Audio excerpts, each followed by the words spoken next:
കർത്താവിന്റെ അതിപരിശുദ്ധ നാമം വാഴ്ത്തപ്പെടുമാറാകട്ടെ. അടുത്ത മകളെയുമായിരുന്ന് ഞങ്ങളുടെ ശബ്ദം ശ്രവിച്ചുകൊണ്ടിരിക്കുന്ന എല്ലാ മാന്യ ശ്രോതാക്കൾക്കും വേഗം വരുന്നവനായ യേശുക്രിസ്തുവിന്റെ നിസ്തുല്യമായ നാമത്തിൽ ഞങ്ങളുടെ സ്നേഹവന്ദനത്തെ അറിയിച്ചു കൊള്ളുന്നു. നമ്മുടെ ഈ വർഷം നാം ക്രമീകരിച്ച മീറ്റിംഗിന്റെ രണ്ടാം രാത്രിയിലേക്ക് നാം കടന്നു വന്നിരിക്കുകയാണ്. നമ്മെ അനുഗ്രഹിപ്പാൻ സർവശക്തനായ ദൈവം തന്റെ അദൃശ്യ ദൂതഗണങ്ങളോടുകൂടെ നമ്മുടെ മധ്യ എഴുന്നള്ളിയിരിക്കുന്നത് ഓർത്ത് ദൈവത്തെ സ്തുതിക്കുകയാണ്. മീറ്റിംഗിന്റെ പ്രാരംഭം തുടങ്ങി ഇതുവരെയും സർവശക്തനായ ദൈവത്തിന്റെ സാന്നിധ്യം നമ്മൾ ആത്മാവിൽ അനുഭവിച്ച് അറിഞ്ഞുകൊണ്ടേയിരുന്നു. തുടർന്നും കർത്തൃസന്നിധിയിലാഗതരായിരിക്കുന്ന എല്ലാ ദൈവമക്കളും പ്രാർത്ഥനയോടുകൂടെ ദൈവസന്നിധിയിലായിരിക്കണമേ എന്നപേക്ഷിക്കുകയാണ്. കർത്താവായ യേശുക്രിസ്തുവിൽ കൂടെ ജീവിതത്തിൽ സൗഖ്യം പ്രാപിച്ച ഒരനുഗ്രഹിക്കപ്പെട്ട സാക്ഷ്യം നാം കേട്ടുകൊണ്ടേയിരുന്നു. തുടർന്നും പരിശുദ്ധാത്മാവ് നമ്മുടെ മധ്യേ വ്യാപരിച്ച് പുനരുദ്ധാനത്തിന്റെ ശക്തിയാൽ നമ്മെ ജീവിപ്പിച്ച് ഉയരത്തിന്റെ ആത്മാവ് നമ്മുടെ ഹൃദയങ്ങളിൽ പകർന്ന് വരണ്ടുണങ്ങിയ നമ്മുടെ ഹൃദയങ്ങളെ ഉദ്യാനമാക്കി മാറ്റി സിയോനിൽ നിന്ന് ഇന്ന് രാത്രി ദൈവം നമ്മെ അനുഗ്രഹിക്കേണ്ടതിന് ആഗതരായി നിങ്ങൾ എല്ലാവരും പ്രാർത്ഥനയോടുകൂടെ ദൈവസന്നിധിയിലായിരിക്കണമേ എന്നപേക്ഷിക്കുക. കഴിഞ്ഞ രാത്രിയിൽ നാം ചിന്തിച്ചുകൊണ്ടിരുന്നത് നമ്മുടെ വാഴ്ത്തപ്പെട്ട മശിഹാ തമ്പുരാന്റെ ശിഷ്യന്മാരിൽ ഒരുവനായ യോഹന്നാൻ അപ്പോസ്തലൻ ലേഖനം മുഖാന്തരം കൃപായിക വിശുദ്ധന്മാരായി നമുക്ക് നൽകുന്ന ഒരാത്മീയ മുന്നറിയിപ്പായിരുന്നു നാം ചിന്തിച്ചുകൊണ്ടേയിരുന്നത്. 1 യോഹന്നാൻ 1-ാം അധ്യായം അതിന്റെ 7-8 വാക്യങ്ങളെ അടിസ്ഥാനപ്പെടുത്തിക്കൊണ്ട് മനുഷ്യന്റെ മേൽ ആധിപത്യം പിടിക്കുന്ന പാപശക്തിയെക്കുറിച്ചും പശ്ചാത്തപിക്കുന്ന ഒരു പാപിയോട് സ്വർഗം ക്ഷണിക്കുമ്പോൾ അവിടെ വെളിപ്പെട്ടു വരുന്ന ദൈവത്തിന്റെ വിശ്വസ്തതയെക്കുറിച്ചും ദൈവത്തിന്റെ നീതിയെക്കുറിച്ചും അതിലുപരിയായി മനസാക്ഷി അലട്ടുന്ന പാപക്കറകളെ കഴുകുന്ന യേശുവിന്റെ രക്തത്തെക്കുറിച്ചുമായിരുന്നു കഴിഞ്ഞ രാത്രിയിൽ നാം പ്രാരംഭത്തിൽ ചിന്തിച്ചുകൊണ്ടേയിരുന്നു. ഇന്ന് രാത്രിയിൽ വീണ്ടും നമുക്ക് നമ്മുടെ ശ്രദ്ധയെ ആ ദൈവവചനത്തിലേക്ക് കൊണ്ടുവരാം. കർത്തൃസന്നിധിയിലാഗതരായിരിക്കുന്ന എല്ലാ ദൈവമക്കളും പ്രാർത്ഥനയോടുകൂടെ ദൈവസന്നിധിയിലായിരിക്കണം. 1 യോഹന്നാൻ 1-ാം അധ്യായം അതിന്റെ 7-8 വാക്യങ്ങൾ വായിച്ചാൽ, അവൻ വെളിച്ചത്തിൽ ഇരിക്കുന്നത് പോലെ നാം വെളിച്ചത്തിൽ നടക്കുന്നുവെങ്കിൽ നമുക്ക് തമ്മിൽ കൂട്ടായ്മയുണ്ട്. അവന്റെ പുത്രനായ യേശുവിന്റെ രക്തം സകല പാപവും പോക്കി നമ്മെ ശുദ്ധീകരിക്കുന്നു. നമുക്ക് പാപമില്ല എന്ന് നാം പറയുന്നു എങ്കിൽ നമ്മെ തന്നെ വഞ്ചിക്കുന്നു, സത്യം നമ്മിൽ ഇല്ലാതെയായി. അടുത്തത്, നമ്മുടെ പാപങ്ങളെ ഏറ്റുപറയുന്നു എങ്കിൽ അവൻ നമ്മോട് പാപങ്ങളെ ക്ഷമിച്ച് സകല അനീതിയും പോക്കി നമ്മെ ശുദ്ധീകരിപ്പാൻ തക്കവണ്ണം വിശ്വസ്തനും നീതിമാനുമാകുന്നു. കഴിഞ്ഞ രാത്രിയിൽ ഇതിന്റെ ഒരു ഭാഗം നാം ചിന്തിച്ചു. പാപം ഏറ്റു പറയുന്ന ഒരു പാപിയോട് സ്വർഗം ക്ഷമിക്കുമ്പോൾ ആ ക്ഷമിക്കുമെന്നിൽ ദൈവത്തിന്റെ വിശ്വസ്തത എന്നുള്ള വിഷയമാണ്. കഴിഞ്ഞ രാത്രിയിൽ അതിന്റെ ഒരു ചെറിയ രൂപം നാം ചിന്തിപ്പാൻ ഇടവന്നല്ലോ. നമ്മളെ വിളിച്ച ദൈവം വിശ്വസ്തനാണ്. ആ വിശ്വസ്തത മേഘങ്ങളോളം തുടരുകയാണ്. ശത്രുക്കളുടെ മുൻപാകെ മേശ ഒരുക്കുവാനും പരീക്ഷയോടുകൂടെ നീക്കുപോക്ക് തരുവാനും എല്ലാറ്റിലുപരി ഉയർച്ചയിലും താഴ്ചയിലും നമ്മെ സംരക്ഷിപ്പാനും നമുക്ക് മശിഹായുടെ മടങ്ങി വരവിൽ നമ്മുടെ ശരീരങ്ങളെ രൂപാന്തരപ്പെടുത്തി തരുവാനും നമ്മെ വിളിച്ച ദൈവം വിശ്വസ്തൻ എന്നുള്ള ഭാഗം കഴിഞ്ഞ രാത്രിയിൽ നാം ചിന്തിച്ചു. ഇന്ന് രാത്രിയിൽ നമുക്ക് ചിന്തിക്കേണ്ടത് ദൈവം നീതിമാൻ എന്നുള്ളതാണ്. മുൻപ് പല വിശുദ്ധന്മാരിൽ കൂടെ പല സാഹചര്യത്തിൽ നാം പഠിച്ചിട്ടുള്ള ഒരു പ്രധാന വിഷയമാണ് ദൈവത്തിന്റെ നീതി എന്നുള്ള വിഷയം. ദൈവത്തിന് മഹത്വം ഉണ്ടാകട്ടെ. ഇന്ന് ലോകം നീതിക്ക് വേണ്ടി ദാഹിച്ചുകൊണ്ടേയിരിക്കുക. അധാർമികതയുടെ അഴുക്കുചാലിൽ ഒഴുകി നരയോഗ്യരായിത്തീരുന്ന മനുഷ്യന്റെ മനസ്സിൽ എല്ലാ കാലത്തും നീതിക്ക് വേണ്ടി മനുഷ്യൻ വാഞ്ചിക്കുക. പാപം ചെയ്ത് ദൈവപരദീസ നഷ്ടപ്പെട്ട് മനുഷ്യൻ ശാപയോഗ്യനായി പാപത്തിന്റെ ഭാരവും ചുമന്ന് മുള്ളും പറക്കാരിയും കിളിർത്ത ഭൂമിയിൽ അവൻ അലഞ്ഞ് നിയമിക്കപ്പെട്ട കാലത്ത് പ്രകൃതിയുടെ പ്രതിഭാസമായ മരണത്തിന് വിധേയപ്പെട്ട് അവന്റെ പ്രാണൻ നരകത്തിലേക്ക് പോകുന്നത് കണ്ടപ്പോൾ അവനെ ഉദ്ധരിച്ചെടുത്ത് നീതിക്ക് അവകാശിയാക്കി തീർക്കുക എന്നുള്ളത് ദൈവത്തിന്റെ പദ്ധതിയാണ്. മനുഷ്യൻ എന്ന് ദൈവത്തെ വിട്ടുപോയോ അന്ന് അവന് നഷ്ടപ്പെട്ടു പോയ 3 വിഷയങ്ങളാണ്. ഒന്ന്, അവന്റെ ഹൃദയത്തിൽ വാണിരുന്ന സമാധാനം. 2, അവൻ ധരിച്ചിരുന്ന നീതി. 3, മരണത്തിരശ്ശീലയ്ക്കപ്പുറം അവനെ പിൻഗമിക്കുന്ന പ്രത്യാശ. ഈ 3 കാര്യങ്ങളും മനുഷ്യൻ എപ്പോൾ ദൈവത്തിങ്കൽ മടങ്ങി വരുന്നുവോ അപ്പോൾ മാത്രമേ തിരികെ കിട്ടത്തുള്ളൂ. ലോകത്തിലെ ഭൗമിക സമ്പത്തുകൾ കൊണ്ടോ ലോകത്തിലെ ജഡീക സന്തോഷങ്ങൾ കൊണ്ടോ ഈ ലോകത്തിലെ സ്ഥാനമാനങ്ങൾ കൊണ്ടോ മുഴു ലോകത്തിന്റെയും ആധിപത്യം നിങ്ങളുടെ പക്കൽ തന്നതുകൊണ്ടോ നിങ്ങളുടെ ഹൃദയത്തിൽ സമാധാനമോ പാപം നിറഞ്ഞ ലോകത്തിൽ നീതിയുള്ളൊരു ജീവിതമോ മരണത്തിരശ്ശീലയ്ക്ക് അപ്പുറം എത്തുന്ന ഒരു പ്രത്യാശയോ നേടുവാൻ ഒരിക്കലും സാധ്യമല്ല. അങ്ങനെ കഴിയുമെന്നുണ്ടായിരുന്നെങ്കിൽ മഹാനായ അലസാൻഡ്രോ മരിക്കുമ്പോൾ ഒരു ലോകവും വെട്ടിപ്പിടിച്ചവൻ 2 കൈകളും ശവപ്പെട്ടിയുടെ പുറത്തിട്ടിട്ട് തന്റെ സഹോദരി ഭർത്താവായ സെലൂക്യസിനോട് പറഞ്ഞു, ഞാൻ മരിക്കുമ്പോൾ എന്റെ കരങ്ങൾ ആ ശവപ്പെട്ടിയുടെ പുറത്തേക്ക് നിവർത്തിയിട്ടാട്ട്. അദ്ദേഹം ചോദിച്ചു, ക്യാപ്റ്റൻ എന്താണ് ആവശ്യപ്പെടുന്നത്? ഞാൻ മൈസലോണിയയിലെ ഫിലിപ്പി രാജാവിന്റെ മൂത്ത സന്തതിയായി ജനിച്ചു. ചുരുങ്ങിയ ആയുസിനുള്ളിൽ മനുഷ്യൻ പാർക്കുന്ന ദിക്കുകളൊക്കെ ഞാൻ വെട്ടിപ്പിടിച്ചു. എന്റെ കുതിരയുടെ കൊളമ്പടിക്ക് മുൻപിൽ രാജാക്കന്മാർ സിംഹാസനങ്ങൾ ഭയപ്പെട്ടു വിറച്ചു. പക്ഷേ ഞാൻ എന്റെ ആയുസിന്റെ മധ്യത്തിൽ ഞാൻ അകാല മരണപ്പെട്ടു പോവുകയാണ്. നീ മരിക്കുമ്പോൾ 3 കാര്യം ചെയ്യണം. 1, എന്റെ കൈകൾ ശവപ്പെട്ടിയുടെ പുറത്തേക്കിടണം. ലോകം അറിയട്ടെ, ഞാൻ അമ്മയുടെ ഉദരത്തിൽ നിന്ന് വന്നപ്പോൾ ഈ ലോകത്തിലേക്ക് ഒന്നും കൊണ്ടുവന്നില്ല.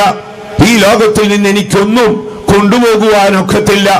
അടുത്തതായി പറഞ്ഞു, ഞാൻ മരിക്കുമ്പോൾ കഴിഞ്ഞ കാലങ്ങളിലുള്ള എന്റെ യുദ്ധത്തിൽ രാജാക്കന്മാർ അരമനകളെ ആക്രമിച്ച് കീഴടക്കി സമ്പാദിച്ച സകല പൊന്നും വെള്ളിയും രത്നങ്ങളും എന്റെ ഡെഡ് ബോഡി കൊണ്ടുപോകുമ്പോൾ അത് അതിനു മുൻപിൽ തെരുവിൽ വാരി എറിയണം.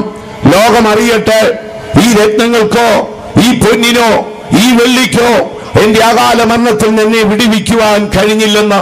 അടുത്തതായി പറഞ്ഞു, ഞാൻ മരിക്കുമ്പോൾ എന്റെ ഡെഡ് ബോഡി എന്നെ ചികിത്സിച്ച അല്ലെങ്കിൽ എന്നെ സംരക്ഷിപ്പാൻ തുനിഞ്ഞ വൈദ്യന്മാർ എന്റെ ശവശരീരം ചുമക്കണം. എന്തിനാണ് പ്രഭു എന്ന് ചോദിക്കുമ്പോൾ പറഞ്ഞു, ലോകം അറിയട്ടെ, വൈദ്യന്മാർക്ക് അലസാൻഡ്രിനെ രക്ഷിപ്പാൻ കഴിഞ്ഞില്ലെന്ന്. ഈ ലോകത്തിലെ ഭൗമിക സമ്പത്തുകളോ ഈ ലോകത്തിന്റെ ആധിപത്യമോ ഒരു മനുഷ്യന് നീതിയും സമാധാനവും പ്രത്യാശയും കൊടുക്കുന്നുണ്ടെങ്കിൽ ആ മഹാൻ അങ്ങനെ ലജ്ജിതനും ദുഃഖിതനും നിരാശനുമായി മരിക്കേണ്ടി വരികയില്ല. ലോകത്തിലെ ഭൗമിക സമ്പത്തുകള് ഒരു മനുഷ്യന് നീതിയും സമാധാനവും പ്രത്യാശയും കൊടുക്കുന്നുണ്ടെങ്കിൽ മഹാനായ സോളമൻ തന്റെ അന്തിമ നിമിഷത്തിൽ മായ എന്ന് പറഞ്ഞ് വളരെ ദുഃഖിതനായി നിരാശനായി മരിക്കേണ്ടി വരികയില്ല. കാരണം അദ്ദേഹം ജനിച്ചത് രാജകൊട്ടാരത്തിലാണ്. രാജകീയ സുഖ സന്തോഷങ്ങൾ ഉണ്ടായിരുന്നു. അപ്പനായ ദാവീദ് അക്കാലത്ത് ലോക പ്രശസ്തനായ രാജാവായിരുന്നു. അപ്പനായ ദാവീദ് 70-ാം വയസ്സിൽ മരിക്കുമ്പോൾ സോളമന് 20 വയസ്സ് പ്രായമേ ഉള്ളൂ. അദ്ദേഹം 20-ാമത്തെ വയസ്സിൽ രാജ്യത്വമേറ്റു. 40 വർഷം യെരൂശലേമിൽ വാണു. തന്റെ 60-ാമത്തെ വയസ്സിലാണ് ആ മഹാൻ മരിക്കുന്നത്. താൻ തന്നെ പറഞ്ഞിരിക്കുകയാണ്, എന്റെ കണ്ണ് ആഗ്രഹിച്ചതൊന്നും ഞാൻ വിലക്കിയിട്ടില്ല, മനസ്സിച്ഛിച്ചതൊന്നും ഞാൻ വേണ്ടെന്ന് വെച്ചിട്ടില്ല. പ്രഭാതത്തിൽ ആഹാരം കഴിക്കുന്നത് പോലും പൊന്നുകൊണ്ടുള്ള പാത്രത്തിലായിരുന്നു. രാജ്യസംരക്ഷണത്തിനു വേണ്ടി ആയിരക്കണക്കിന് കുതിരകളെ നേടി, ആയിരക്കണക്കിന് രഥങ്ങൾ സമ്പാദിച്ചു. വലിയ തോട്ടങ്ങൾ ഉണ്ടായിരുന്നു, ആയിരക്കണക്കിന് ഭാര്യമാരുണ്ടായിരുന്നു. ഭൗമിക സമ്പത്തുകളും ജനീയ സന്തോഷങ്ങളുടെയും ഒരു ഘോഷയാത്രയാണ് അവനെ അനുഗമിച്ചത്. പക്ഷേ മരിക്കുമ്പോൾ അന്തിമ നാളുകളിൽ താൻ ഇങ്ങനെ എഴുതി ചേർത്തു, മായ മായ, സകലതും മായ. മനുഷ്യനും മൃഗവും ഒരുപോലെ മരിക്കുന്നു. മനുഷ്യൻ മരിച്ചാൽ മുകളിലേക്ക് പോകുന്നു, കീഴേക്ക് പോകുന്നു, ആർക്കറിയാം? ആ മഹാൻ ഒരു മൃഗതുല്യനായി മരിക്കേണ്ടി വന്നു. ലോകത്തിലെ ജനീയ സന്തോഷങ്ങളോ ലോകത്തിലെ പൊന്നോ വെള്ളിയോ ലോകത്തിലെ രാജകൊട്ടാരങ്ങളോ ഒരു മനുഷ്യന് സമാധാനവും ഒരു മനുഷ്യന് നീതിയും ഒരു മനുഷ്യന് പ്രത്യാശയും കൊടുക്കുമെന്നുണ്ടായിരുന്നെങ്കിൽ ആ മഹാനായ രാജാവ് ദുഃഖിതനും ലജ്ജിതനും നിരാശനുമായി മരിക്കേണ്ടി വരികയില്ലായിരുന്നു. ഈ ലോകത്തിലെ അറിവ് നേടിയാലോ? ലോകം കണ്ടതിൽ വെച്ച് ഏറ്റവും വലിയ അറിവ് നേടിയ ഒരു മനുഷ്യനായിരുന്നു മഹാനായ സോക്രട്ടീസ്. ലോക പ്രശസ്തനായിരുന്നു. തന്റെ അന്ത്യനാളുകളിൽ തന്റെ ശിക്ഷകണത്തിൽ ഒരുവൻ വന്ന് ചോദിച്ചു, ഗുരു, ലോകത്തിൽ വെച്ച് ഏറ്റവും വലിയ മനുഷ്യൻ ആരായിരിക്കും? ചോദ്യം കേട്ട ഈ സോക്രട്ടീസ് അങ്ങ് കുനിഞ്ഞിരുന്നു. അപ്പൊ തന്റെ ശിക്ഷ ചിന്തിച്ചത്, എന്റെ ഗുരു ലോകത്തിൽ ഏറ്റവും വലിയ ഒരു മഹാന്റെ മുഖം ഓർക്കുകയാ. 2 നിമിഷം കഴിഞ്ഞ് തല ഉയർത്തിയ ശേഷം ഒരു പുഞ്ചിരിയോടെ സോക്രട്ടീസ് തന്റെ ശിഷ്യനായ പ്ലേറ്റോയോട് പറഞ്ഞു, പ്ലേറ്റോ, ഒരു മനുഷ്യന്റെ ആത്മാവിന്റെ മൂല്യം എത്ര ഉന്നതമാണെന്ന് അറിഞ്ഞിട്ട് ക്ഷണഭംഗുരമായി ഈ ആയുസ്സിനുള്ളിൽ അവന്റെ വിലപ്പെട്ട ആത്മാവിന് സുരക്ഷിതമായ ഒരു ഇരിപ്പിടം കണ്ടെത്തുവാൻ ആരെ കൊണ്ട് കഴിഞ്ഞുവോ അവനാണ് ലോകത്തിൽ വെച്ച് ഏറ്റവും വലിയ മഹാൻ. ദൈവത്തിന് മഹത്വം ഉണ്ടാകട്ടെ. മനുഷ്യനെന്ന് ദൈവത്തെ വിട്ടുപോയോ അന്നവന്റെ സമാധാനം പോയി. മനുഷ്യനെന്ന് ദൈവത്തെ വിട്ടുപോയോ അന്നവന്റെ നീതി പോയി. മനുഷ്യനെന്ന് ദൈവത്തെ വിട്ടുപോയോ അന്നവന്റെ പ്രത്യാശയും പോയി. ഒരു മനുഷ്യനെന്ന് ദൈവത്തിൽ തിരികെ വരുന്നുവോ, സൃഷ്ടാവിങ്കൽ മടങ്ങി വരുന്നുവോ, അന്നവന് സമാധാനം ലഭിക്കും, അന്നവന് നീതി ലഭിക്കും, അന്നവന് പ്രത്യാശ ലഭിക്കും. ദൈവത്തിന് മഹത്വം ഉണ്ടാകട്ടെ. നമുക്ക് നമ്മുടെ ചിന്താഭാഗത്തേക്ക് വരാം. ചിന്താ വിഷയം ഇതാണ്, നമ്മുടെ ദൈവം നീതിമാൻ.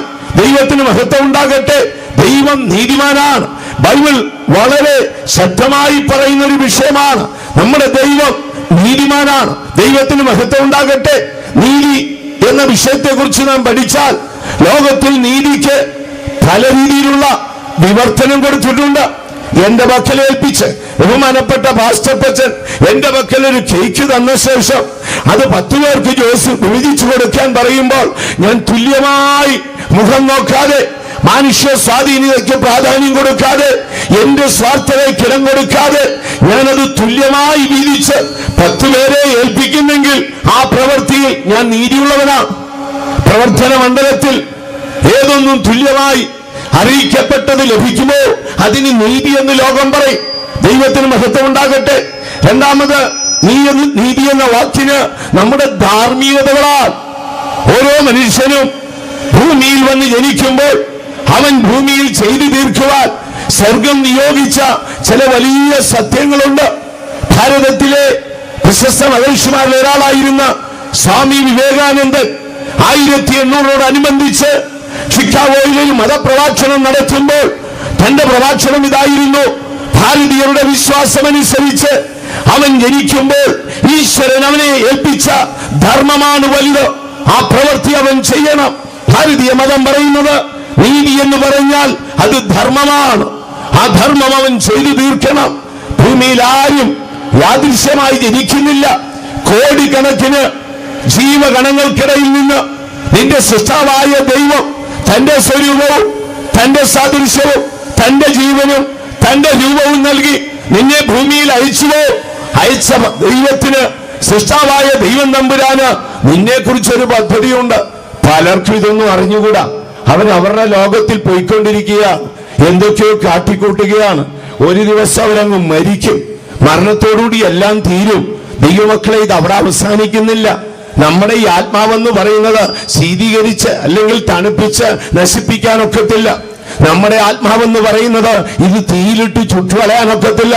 നമ്മുടെ ആത്മാവെന്ന് പറയുന്നത് ഒരു കറിക്കത്തി ഉപയോഗിച്ച് പയറരിയുന്നത് പോലെ 1000 കഷ്ണമായിട്ട് അരിഞ്ഞു മാറ്റാനൊക്കത്തില്ല. ഇതൊരിക്കലും അവസാനമില്ലാത്തതാണ്. ഒന്നിൽ നിത്യ സൗഭാഗ്യം അല്ലെങ്കിൽ നിത്യ നരകവേദന. ഇതിനപ്പുറം മൂന്നാമതൊന്നില്ല. ഈ ബോധ്യം എപ്പോഴും നമുക്ക് ഉണ്ടായിരിക്കണം. നമ്മൾ നീതിക്ക് വലിയ പ്രാധാന്യം കൊടുക്കണം. നമ്മുടെ ദൈവം നീതിമാനാണ്. കഴിഞ്ഞ രാത്രിയിൽ നാം വായിച്ചല്ലോ, ദൈവം നീതിമാനും നമ്മുടെ ദൈവം വിശ്വസ്തനുമാണ്. അപ്പോൾ നീതി എന്ന് പറയുമ്പോൾ നമ്മുടെ ധാർമ്മികത ഒരു വലിയ വിഷയമാണ്.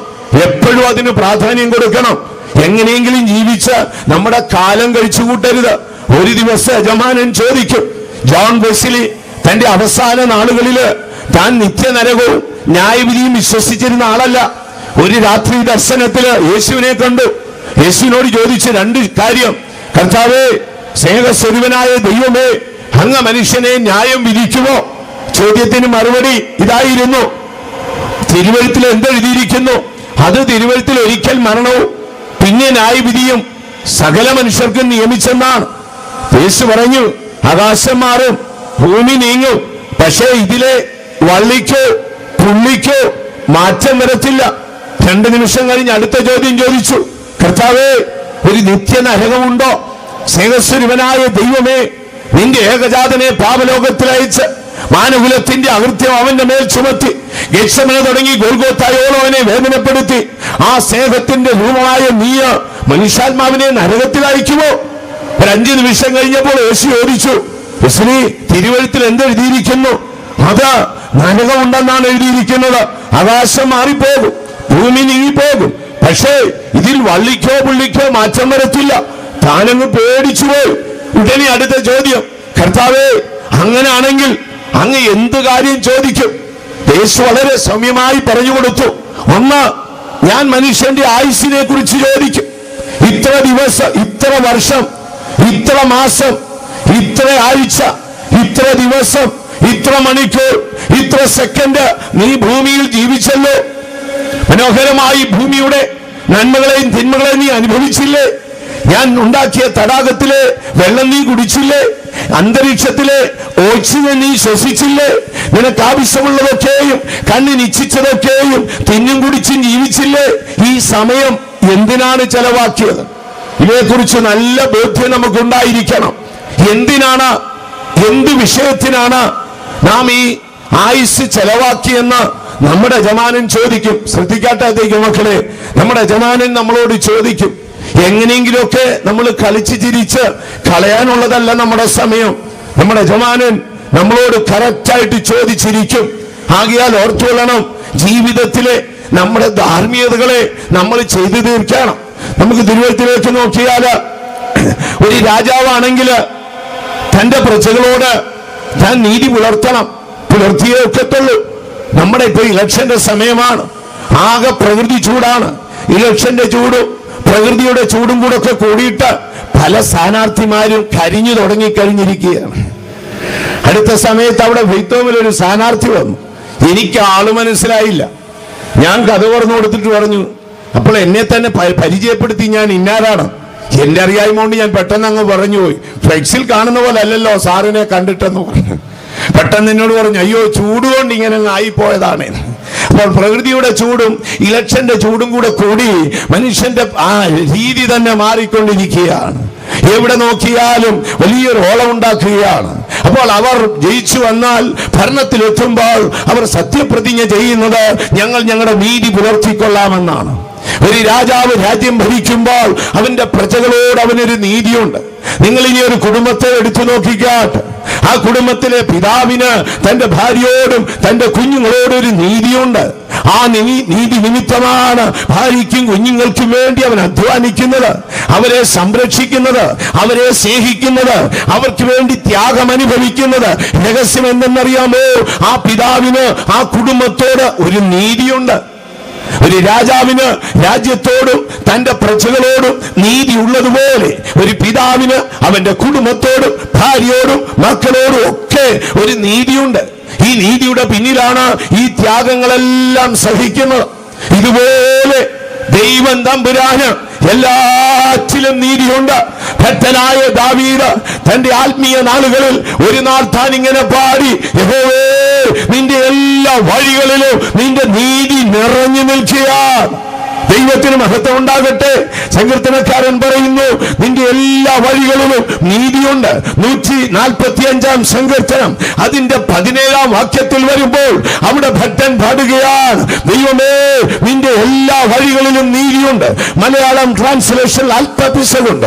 ഒറിജിനൽ വാക്കിങ്ങനെയാണ്, ദൈവം തമ്പുരാനേ, നിന്റെ സകല പ്രവൃത്തികളിലും നിന്റെ നീതി വെളിപ്പെട്ടു വരുന്നു. വായിച്ചാട്ട്.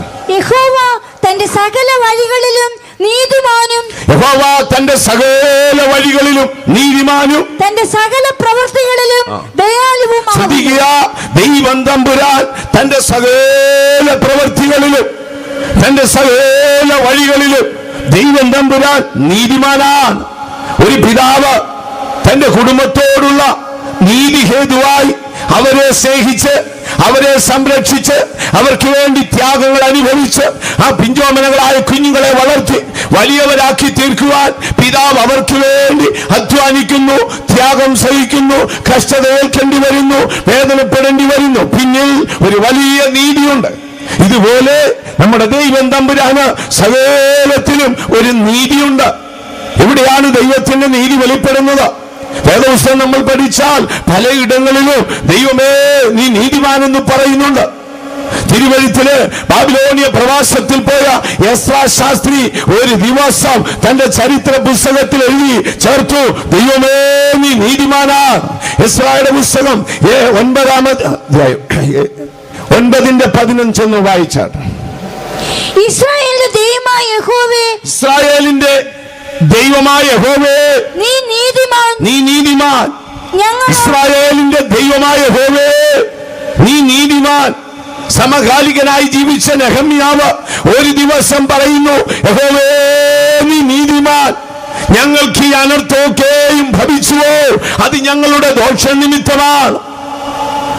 യഹൂദ രാജാക്കന്മാർ ഒരുവനായ യഹോയാക്കീമിന്റെ കാലത്ത് ബാബിലോണിയ രാജാവായ നെബൂഖദ്നേസർ യെരൂശലേമിനെ ആക്രമിച്ച് യെരൂശലേം ദേവാലയം നശിപ്പിച്ച് രാജാക്കന്മാർ അരമനകളെ തീയിട്ട് ചുട്ട് ഒരു വലിയ സമൂഹത്തെ ബാബിലോണിലേക്ക് കൊണ്ടുപോയി. ബാബിലോണിയ പ്രവാസത്തിലായിരിക്കുമ്പോൾ ഈ ഭക്തന്മാർ പറയുകയാണ്, ദൈവം തമ്പുരാനെ നീ നീതിമാനാണ്. ദാനിയേൽ തന്റെ പ്രവചന പുസ്തകത്തിൽ എടുത്തെഴുതിയിട്ടുണ്ട്, ദൈവം നീതിമാൻ, ഞങ്ങളോ ഇന്നുവരെയും ദൈവം മുൻപാകെ ദോഷമായി നടന്നു. ദൈവം എല്ലാ കാലത്തും തന്റെ എല്ലാ പ്രവൃത്തികളിലും ദൈവം നീതിമാനാണ്.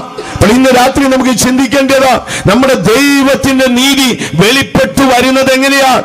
കഴിഞ്ഞ രാത്രി നാം ചിന്തിച്ചല്ലോ, ഒരു പാവി തന്റെ കഴിഞ്ഞകാല ജീവിതത്തിന്റെ പാപത്തെ ഓർത്ത് അവൻ പശ്ചാത്തപിച്ച് കരയുമ്പോൾ സ്വർഗം അവനോട് ക്ഷമിക്കും. ക്ഷമിക്കുന്നതിന്റെ പിന്നിൽ ഒന്നാമത് ദൈവത്തിന്റെ നീതി, രണ്ട് ദൈവത്തിന്റെ വിശ്വസ്തത.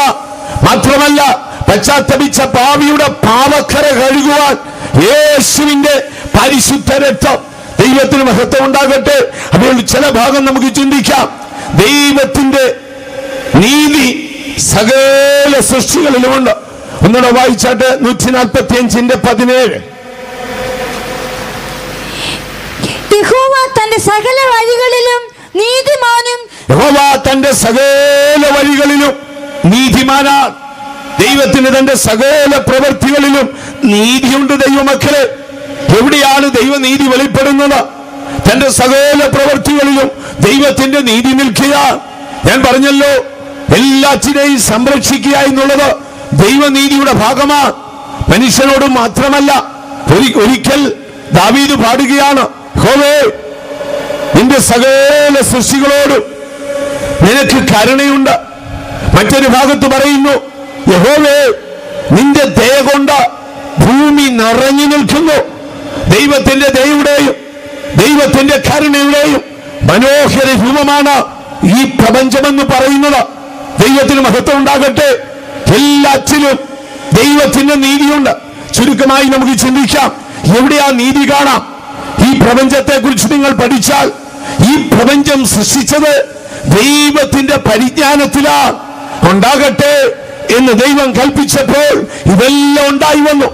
ആകാശത്തിൽ പറവ പറക്കട്ടെ എന്ന് പറഞ്ഞപ്പോൾ ആയിരക്കണക്കിന് പറവകൾ പറന്നു തുടങ്ങിക്കഴിഞ്ഞു. ദൈവത്തിന് മഹത്വം ഉണ്ടാകട്ടെ. മഹാസമുദ്രത്തിൽ മത്സ്യം ഉണ്ടാകട്ടെ എന്ന് പറഞ്ഞപ്പോൾ ആയിരക്കണക്കിന് മത്സ്യങ്ങൾ ആ വെള്ളത്തിൽ നീന്തി തുടങ്ങിക്കഴിഞ്ഞു. അതുപോലെ വനത്തിൽ മൃഗങ്ങൾ ഉണ്ടാകട്ടെ എന്ന് പറഞ്ഞപ്പോൾ ആയിരക്കണക്കിന് കാട്ടുപോത്തുക്കളും കലമാനും ഓടി തുടങ്ങിക്കഴിഞ്ഞു. സൃഷ്ടിയുടെ പിന്നിൽ എന്താണ്? അത് ദൈവത്തിന്റെ പരിജ്ഞാനമാണ്. സങ്കീർത്തനക്കാരൻ പറഞ്ഞു, ജ്ഞാനത്തോടെ ആകാശത്തെ ഉണ്ടാക്കിയവനെ അവന്റെ ദയ എന്നേക്കുമുള്ളതാണ്. ദൈവത്തിന്റെ പരിജ്ഞാനമാണ് ഇതെല്ലാം സൃഷ്ടിച്ചുണ്ടാക്കിയിരിക്കുന്നത്. മനുഷ്യബുദ്ധി കൊണ്ട് നമുക്കെല്ലാം ഒന്നും ഗ്രഹിക്കാനൊക്കത്തില്ല. നമ്മുടെ ആയുസ് വളരെ ചുരുക്കമാണ്, നമ്മുടെ അറിവും വളരെ ചുരുക്കമാണ്. മാത്രമല്ല, നമുക്ക് അറിയാൻ ശ്രമിച്ചാൽ തന്നെ ആ അറിവ് ഒരു പരിധിക്കപ്പുറം ഉൾക്കൊള്ളാനുള്ള ശേഷി നമുക്കില്ല. സർവശക്തന്റെ പദ്ധതിയുടെ ആഴമൊന്നും നമുക്കറിയത്തില്ല ദൈവമക്കളെ. നമ്മൾ ഇതുവരെയും അറിഞ്ഞിട്ടുള്ളതും ഇതുവരെയും പ്രാപിച്ചിട്ടുള്ളതും ഇതുവരെയും നേടിയിട്ടുള്ളതും ഒരു ലഘുവായത് മാത്രമാണ്. മഹാസമുദ്രമായ പസഫിക്കിന്റെ തീരത്ത് പോയി നിങ്ങളൊരു ചെറിയ സ്പൂൺ ഉപയോഗിച്ച് അതിലെ വെള്ളം കോരിയെടുത്ത് നിങ്ങൾ നാവിൽ തൊട്ടു നോക്കിയാൽ അതിന്റെ കടുപ്പമേറിയ കയ്പും ആ കടൽ വെള്ളത്തിന്റെ ദുർഗന്ധവും അതിന്റെ കമർപ്പേറിയ ഒരു ചവയും നിങ്ങൾക്കറിയാം. ആ സമുദ്രത്തിലെ വെള്ളം മുഴുവൻ നിങ്ങൾ കുടിച്ചിട്ടില്ല, പക്ഷേ ആ വെള്ളത്തിന്റെ ഒരു അംശം നിങ്ങൾ അറിഞ്ഞു കഴിഞ്ഞു. ഇതുപോലെ ഇതുവരെ നിങ്ങൾ അറിഞ്ഞിട്ടുള്ളതും നിങ്ങൾ പ്രാപിച്ചിട്ടുള്ളതും നിങ്ങൾ ഗ്രഹിച്ചിട്ടുള്ളതും നിങ്ങൾ ദർശിച്ചിട്ടുള്ളതും എല്ലാം അംശമാണ്. അതുകൊണ്ടാണ് പൗലോസ് പറഞ്ഞത്, പൂർണ്ണമായത് വരുമ്പോൾ അംശമായത് നീങ്ങിപ്പോകും. ഇവിടെ ഇതുവരെയും അറിഞ്ഞിട്ടുള്ളത് അംശമാണ്. അനന്ത നിത്യതയുടെ കവാടം തുറക്കുമ്പോൾ ഇന്ന് നിങ്ങൾ പ്രാപിച്ചിട്ടുള്ളതിന്റെ എല്ലാറ്റിന്റെയും പൂർണ്ണത അവിടെയാണ് നിങ്ങൾ കണ്ടെത്തുന്നത്. ഇന്ന് നിങ്ങൾ സുവിശേഷത്താൽ ആശ്വാസം പ്രാപിക്കുന്നുവോ? ആശ്വാസത്തിന്റെ പൂർണ്ണത യെരൂശലേമിലാണ്. അതുകൊണ്ടാണ് ബൈബിൾ എഴുതിയിരിക്കുന്നത്, അമ്മയെ ആശ്വസിപ്പിക്കും പോലെ ഞാൻ നിങ്ങളെ ആശ്വസിപ്പിക്കും, നിങ്ങൾ യെരൂശലേമിൽ ആശ്വാസം കണ്ടെത്തും. ഇവിടെ ഇപ്പോൾ യേശുവിന്റെ സാന്നിധ്യത്താലും വിശുദ്ധന്മാരുടെ സാന്നിധ്യത്താലും പരിശുദ്ധാത്മാവിന്റെ സാന്നിധ്യത്താലും ആകാശവും ഭൂമിയും മാറിയാലും മാറ്റപ്പെടാത്ത ദൈവവചനത്താലും നിങ്ങൾ ആശ്വാസം പ്രാപിക്കുന്നുണ്ടായേക്കാം. പക്ഷേ ഈ ആശ്വാസത്തിനൊരു പരിധിയുണ്ട്. ആശ്വാസത്തിന്റെ പൂർണ്ണത നിത്യതയിൽ എത്തുമ്പോൾ യെശയ്യാവ് പറയുന്നൊരു വാക്കില്ലേ, അമ്മയെ ആശ്വസിപ്പിക്കും പോലെ ഞാൻ നിങ്ങളെ ആശ്വസിപ്പിക്കും. ഇന്ന് ഞാനും നിങ്ങളും നിത്യജീവൻ പ്രാപിച്ചതാണ്. യേശു ഒരിക്കൽ പറഞ്ഞു, തന്റെ ഏകജാതനായ പുത്രനിൽ വിശ്വസിക്കുന്ന ഏവനും നശിച്ചു പോകാതെ നിത്യജീവൻ പ്രാപിക്കും. നിത്യജീവൻ പ്രാപിച്ചവരാണ് ഈ പന്തലിൽ ഈ ഹാളിൽ ഇരിക്കുന്നവരെല്ലാവരും. വീണ്ടും യേശു പറഞ്ഞു, എന്റെ മാംസവും എന്റെ രക്തവും ഭക്ഷിക്കുന്നവന് നിത്യജീവൻ ഉണ്ടാകും. വിശ്വാസത്താലും യേശുവിന്റെ രക്തവും മാംസവും ഭക്ഷിച്ച് നിങ്ങൾ ഇപ്പോൾ നിത്യജീവൻ പ്രാപിച്ചു. പക്ഷേ നിങ്ങൾ പ്രാപിച്ച നിത്യജീവൻ പൂർണ്ണതയിലെത്തിയിട്ടില്ല. ആ പൂർണ്ണത യെരൂശലേമിലാണ്. അതുകൊണ്ടാണ് ബൈബിളിൽ പറയുന്നത്, ഗോപുരത്തിൽ കൂടെ കയറി ഗോപുരത്തിൽ കൂടെ കടന്ന് നഗരത്തിൽ പ്രവേശിച്ച് ജീവന്റെ വൃക്ഷഫലം പറിച്ച് തിന്ന് എന്നേക്കും ജീവിക്കേണ്ടതിന് അവന്റെ വസ്ത്രം അലക്കുന്നവൻ ഭാഗ്യവാൻ. അപ്പോൾ ഇവിടെ ആരംഭിച്ച് അവിടെ അവസാനിക്കുക എന്നുള്ളതാണ്. ഇതുവരെയും അറിഞ്ഞിട്ടുള്ളതും ഇതുവരെയും പ്രാപിച്ചിട്ടുള്ളതും ഇതുവരെയും ഗ്രഹിച്ചിട്ടുള്ളതും മഹാസമുദ്രത്തിലെ വെള്ളം ഒരു സ്പൂൺ കൊണ്ട് കോരി നാവിൽ തൊട്ടപ്പോൾ അറിഞ്ഞറിവേ ഉള്ളൂ. അല്ലാതെ നമുക്കെല്ലാ അറിവും കൂടെ ദൈവം തമ്പുരാൻ തന്നിട്ടില്ല. നമുക്കറിയുന്നതിനൊക്കെ ഒരു പരിധിയുണ്ട്. നമ്മുടെ മാക്സിമം നമ്മുടെ മെമ്മറി പവർ എന്നൊക്കെ പറഞ്ഞാൽ വളരെ ഷോർട്ടാ ദൈവമക്കളെ. അത് നമ്മളെ സംബന്ധിച്ചിടത്തോളം അത്രമാത്രമില്ല. ചില പ്രഗത്ഭരായ ശാസ്ത്രജ്ഞന്മാരൊക്കെ മരിച്ചു. ആൽബർട്ട് ഐൻസ്റ്റീൻ മരിക്കുമ്പോൾ പിൽക്കാലത്ത് തന്റെ തലച്ചോറ് റിസർച്ച് ചെയ്തപ്പോൾ സാധാരണയുള്ള ആളുകളെക്കാൾ ഏതാണ്ട് 28% തലച്ചോറ് തനിക്ക് കൂടുതലായിരുന്നു. തന്നെ കുറിച്ച് റിസർച്ച് നടത്തി ബാല്യകാലം തുടങ്ങി ഭയങ്കര ബുദ്ധിമാനാണ്. രഹസ്യം എന്തെന്ന് നോക്കിയപ്പോൾ സാധാരണയുള്ളവരെക്കാൾ ഇച്ചിലൂടെ തലച്ചോറ് കൂടുതലാണ്. ഇനി നമ്മളൊക്കെ മരിച്ചു കഴിയുമ്പോൾ നമ്മുടെ തലച്ചോറ് റിസർച്ച് ചെയ്താലേ കൂടുതലാണോ കുറവാണോ എന്ന് അറിയത്തുള്ളൂ.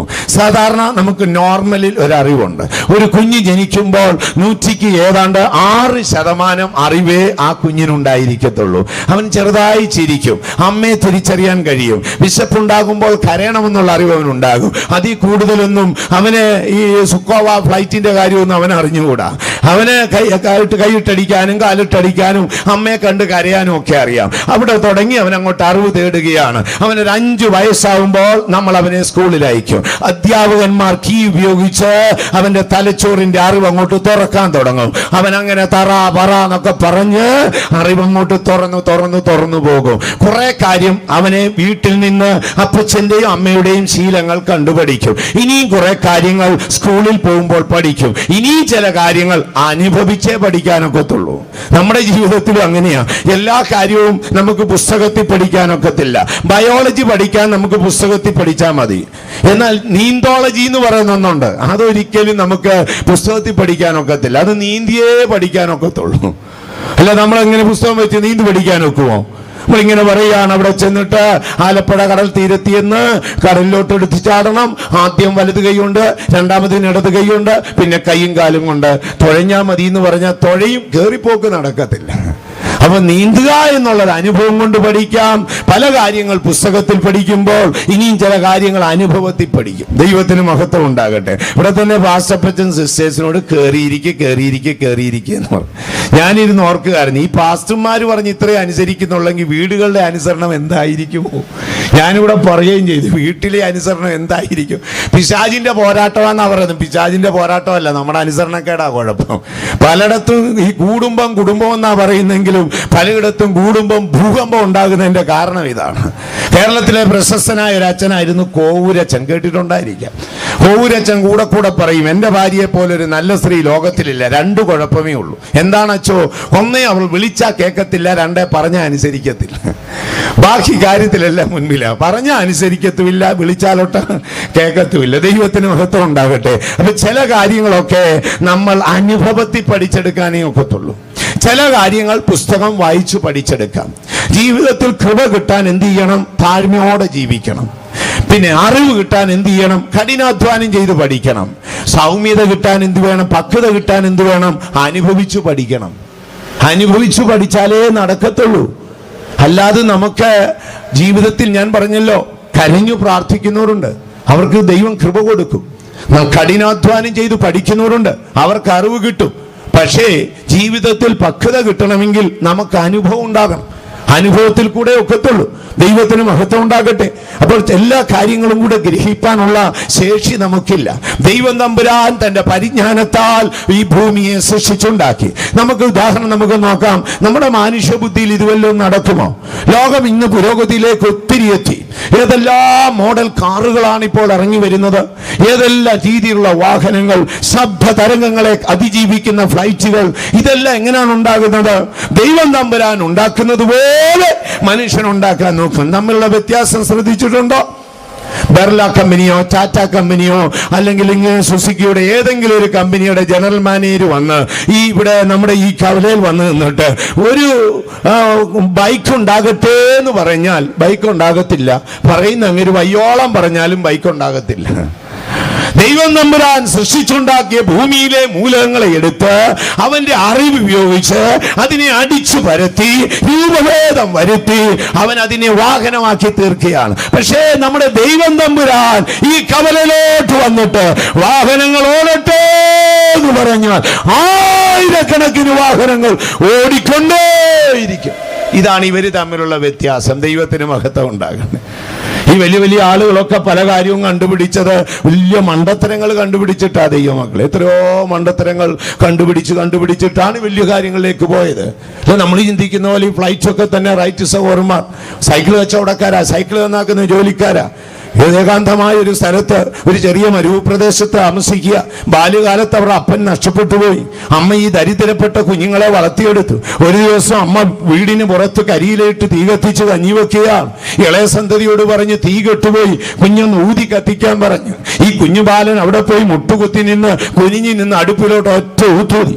ആ ആ വായു അങ്ങോട്ട് ചെല്ലുമ്പോൾ തീ ഒന്നാളി അതിലുപരിയായി ഇങ്ങനെ പുക പൊങ്ങി ചാരം പൊക്കിക്കൊണ്ട് മേളിലോട്ട് വരുന്ന കണ്ടു. നമ്മുടെ പിള്ളേരാണെങ്കിൽ ചാരം കണ്ണി വീണ് ഇങ്ങനെ മോങ്ങി അമ്മയ്ക്കും അമ്മയ്ക്കും 2 വാക്ക് പറഞ്ഞ് അവനവന്റെ വഴിക്കോ. ഇവനിങ്ങനെ ചിന്തിച്ചു, കാറ്റ് ഭൂമിയിലോട്ട് തട്ടിയാൽ ഭൂമിയിൽ നിന്ന് ഒരു സാധനം മേളിൽ പൊക്കുമോ? അവൻ ചിന്തിക്കുകയാണ്. കാറ്റ് ഭൂമിയിലേക്ക് തട്ടിയാൽ ഭൂമിയിൽ ഇരിക്കുന്ന ഒരു സാധനത്തെ മേളിലോട്ട് പൊക്കാമോ? അവൻ വീണ്ടും കുനിഞ്ഞു കിടന്ന് ഊതി ചേട്ടനെയും കൂടെ വിളിച്ച് ചേട്ടനും അനിയനും കൂടെ കടന്ന് ഊതിയപ്പോഴാണ് പിടികിട്ടിയത് ഭൂമിയുടെ ഗുരുത്വാകർഷത്തെ, വായുമണ്ഡലത്തെ അല്ലെ ഭൂമിയുടെ ഗുരുത്വാകർഷത്തെ അതിജീവിക്കുവാൻ ഭൂമിയിൽ അതിശക്തമായി വായുവിനെ തള്ളിയാൽ ഭൂമിയിലിരിക്കുന്ന ഒരു വസ്തുവിനെ ഉയരത്തിൽ പൊക്കാമെന്ന് അവൻ കണ്ടുപിടിച്ചു. 3 സെക്കൻഡ് എങ്ങാണ്ടാണ് ആദ്യം ഫ്ലൈറ്റ് പറപ്പിച്ചത്.